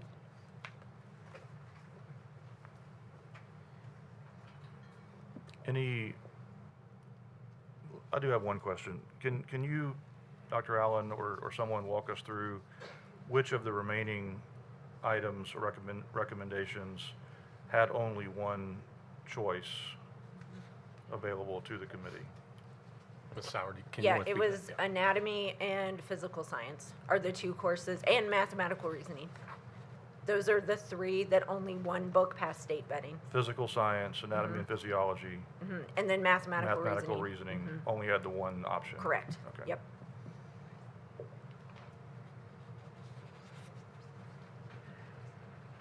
Okay, do we have any, Ms. Clements? So this is more of a procedural question, but since we've removed Myers, do we need to make any adjustments on when we're going to make a decision on the AP? Because I know that's a course that a lot of kids loved. Or is it just automatically delayed? Well, I'm gonna answer it procedurally, and then you can answer it substantively. Procedurally, we don't have to do that right now. Okay. Substantively, I'll defer to Mr. Golden on when it should be taken up post this meeting. If this passes, I would anticipate we bring it to you in April. So most likely, we would be on the April board meeting, regular agenda, not a special call That's right. meeting. A regular agenda item for April with a new recommendation for AP psychology. Do I understand that correctly? Well, we would have a recommendation. I don't know what it would be at this stage. It may not necessarily be a new one, it just would be another recommendation. That's right. To bring it back to us for another vote, whereby then presumably we would have more information at our disposal if needed.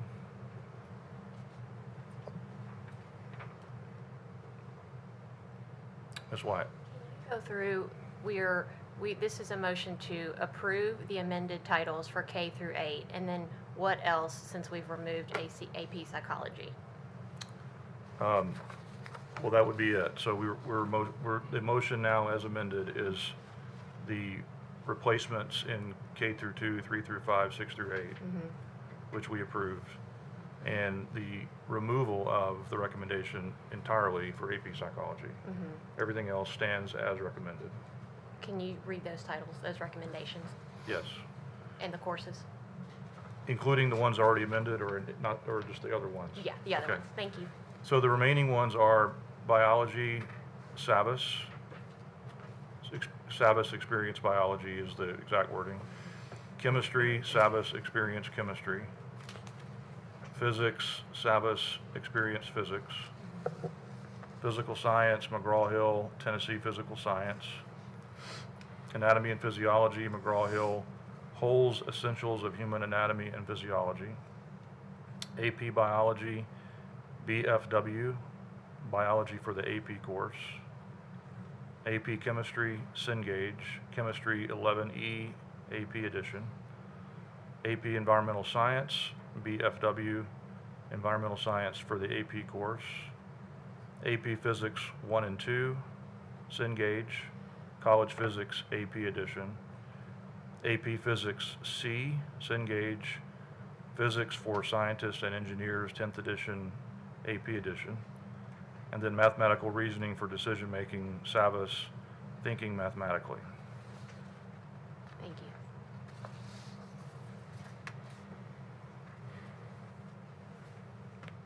Okay, I don't see any further comments or anyone in the queue. Mr. Golden, a recommendation on the recommendation as amended. Thank you, Mr. Chair. Just as a reminder, this will be the final vote on this. If this were a recommendation to defer them all, I would recommend approval. Because it's not, I do not recommend approval, but we'll be fine either way. Okay, thank you. Okay, board, let's vote.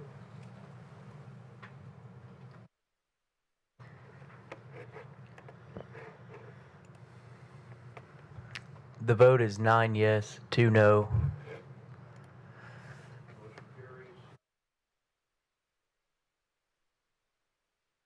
Science textbook adoption. Our final item on the agenda is approval of the 2025-26 school fees. Mr. Golden. Thank you, Mr. Chair. Just as a reminder from the work session, we have on your agenda the fees for elementary school plus fees for high school extracurricular activities. Our plan this year is to take the curricular fees for middle and high school from the past and treat them as an administrative request for funding donations. Do recommend approval to the document that you all have before you. Thank you. We have a motion from Mr. Galbraith, a second from Ms. Hibma. Any discussion? Ms. Wyatt? I brought this up at the work session. I just wanted us to revisit this. It's very important to me that our language is descriptive about what this is covering, just because for families that are paying so many different things at the beginning of the year with AP fees and stuff like that, and I'm sensitive to our PTOs and their fundraising abilities, and I just want to make sure that our families know what they're supporting. And I agree with it. I just want to make sure there's a lot of great description around it for our families.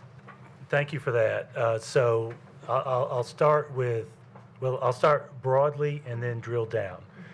Broadly, the state allows us to charge fees, but the word fee is not an excellent descriptor for all of it, because we cannot require someone to pay for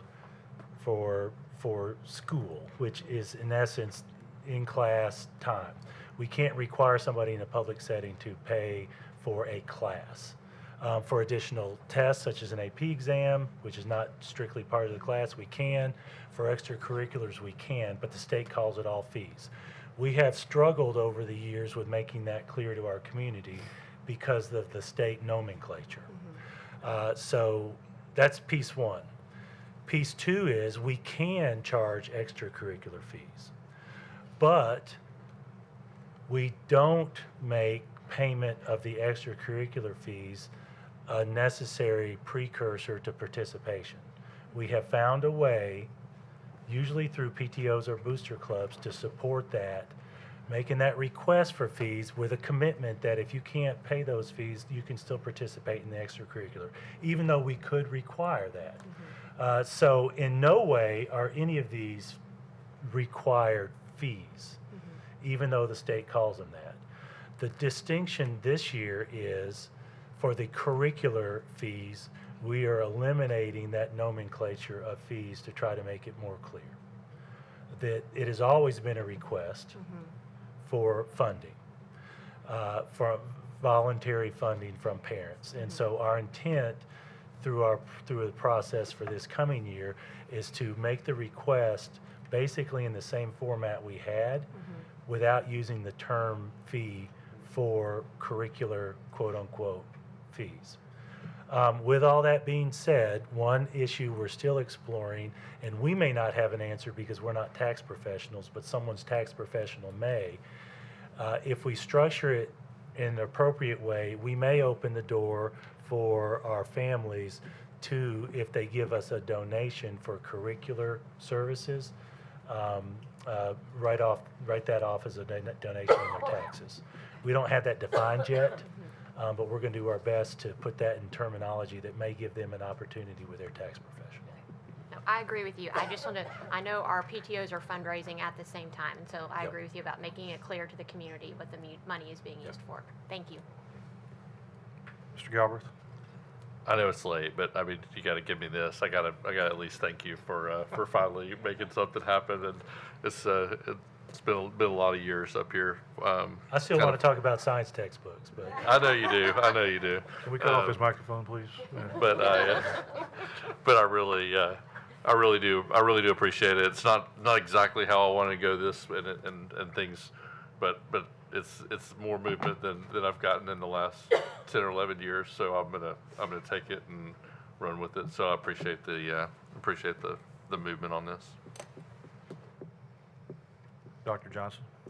And I just want to echo what Jay said, because when I had 2 seniors and paid $500 to $600 in curriculum fees, I would much have rather made that a tax deduction than just make it. So I'm happy about this one. Dr. Reeves? Yeah, I also think it's a wise move. I want to make 2 points. One is just one example. At Perry Creek several years ago, we recognized, to your point about feeling nickel and dimed at the beginning of the school year, there was the student fee, a class t-shirt, and one other, and then the PTO was doing their fundraising. And so what we decided to do was to say, hey, PTO is going to cover all of that, and all we ask in return is that you make a donation of any amount that you feel comfortable with. And we did provide a recommendation for what that amount looked like, but again, made it very clear that any amount was welcome. And we actually increased our fundraising efforts doing that. So, that goes back to kind of one of the goals that we talked about, sharing those types of strategies with all of the different PTO and booster clubs across the district. And then number 2, I'm going to make a plug for foundation. We've talked about budget struggles tonight, and many school districts, public school districts across the nation have foundations that, public-private partnerships, if you will, including my tiny little junior-senior high school in North Bend, Nebraska, where the state or that county actually pays more than we do per student, about $14,000. Even they have a little foundation that they use to support certain initiatives like, art supplements for teachers and things of that nature. And this could be another example of where maybe a foundation might be able to fill those gaps, because one of the things I do want us to keep a pulse on is, do our teachers feel like I know science teachers, there's labware and things like that get purchased, I think, with these fees. Yes. And we don't want them to be shorted. We don't want them to be having to come out of pocket. And so keeping a pulse on that, making sure that this new system works well is going to be important. Dr. Driggers? Closing statement, I'd like to thank Dr. Allen and the entire district staff, Superintendent Golden, for 6 or 7 months. Everything I've asked for, I got it. So I've never been denied anything that I've asked for. So I thank you for that. Thank you. Just a comment based on something Dr. Reeves just said. I think there's 2 things tonight. Well, we need to get past this item first, but I'll say that after we vote. Any more comments on the approval of the 25-26 school fees? All right, let's vote.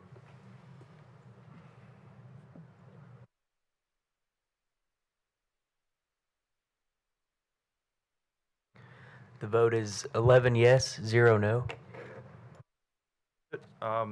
My comment was going to be that 2 of the things tonight that we've dealt with deal with your goals that we set for you. One of those being the creativity around funding, which this is sort of tied to. The vote we just took is sort of tied to. And then also what happened in the budget, which we didn't really talk about tonight, but the differentiation we're trying to do that you proposed doing for arts teachers, supplements, being more mindful of the folks who are on that, the non-traditional positions, if you will, supplemental positions and so forth. So I think just recognizing that you've, in a couple ways, tried to address what we've asked for in your goals and incorporated that into some pretty important decisions that we had to make tonight. So I just wanted to acknowledge that. Thank you for that. All right, with that, thanks everyone for your patience and for the good discussion. We're adjourned.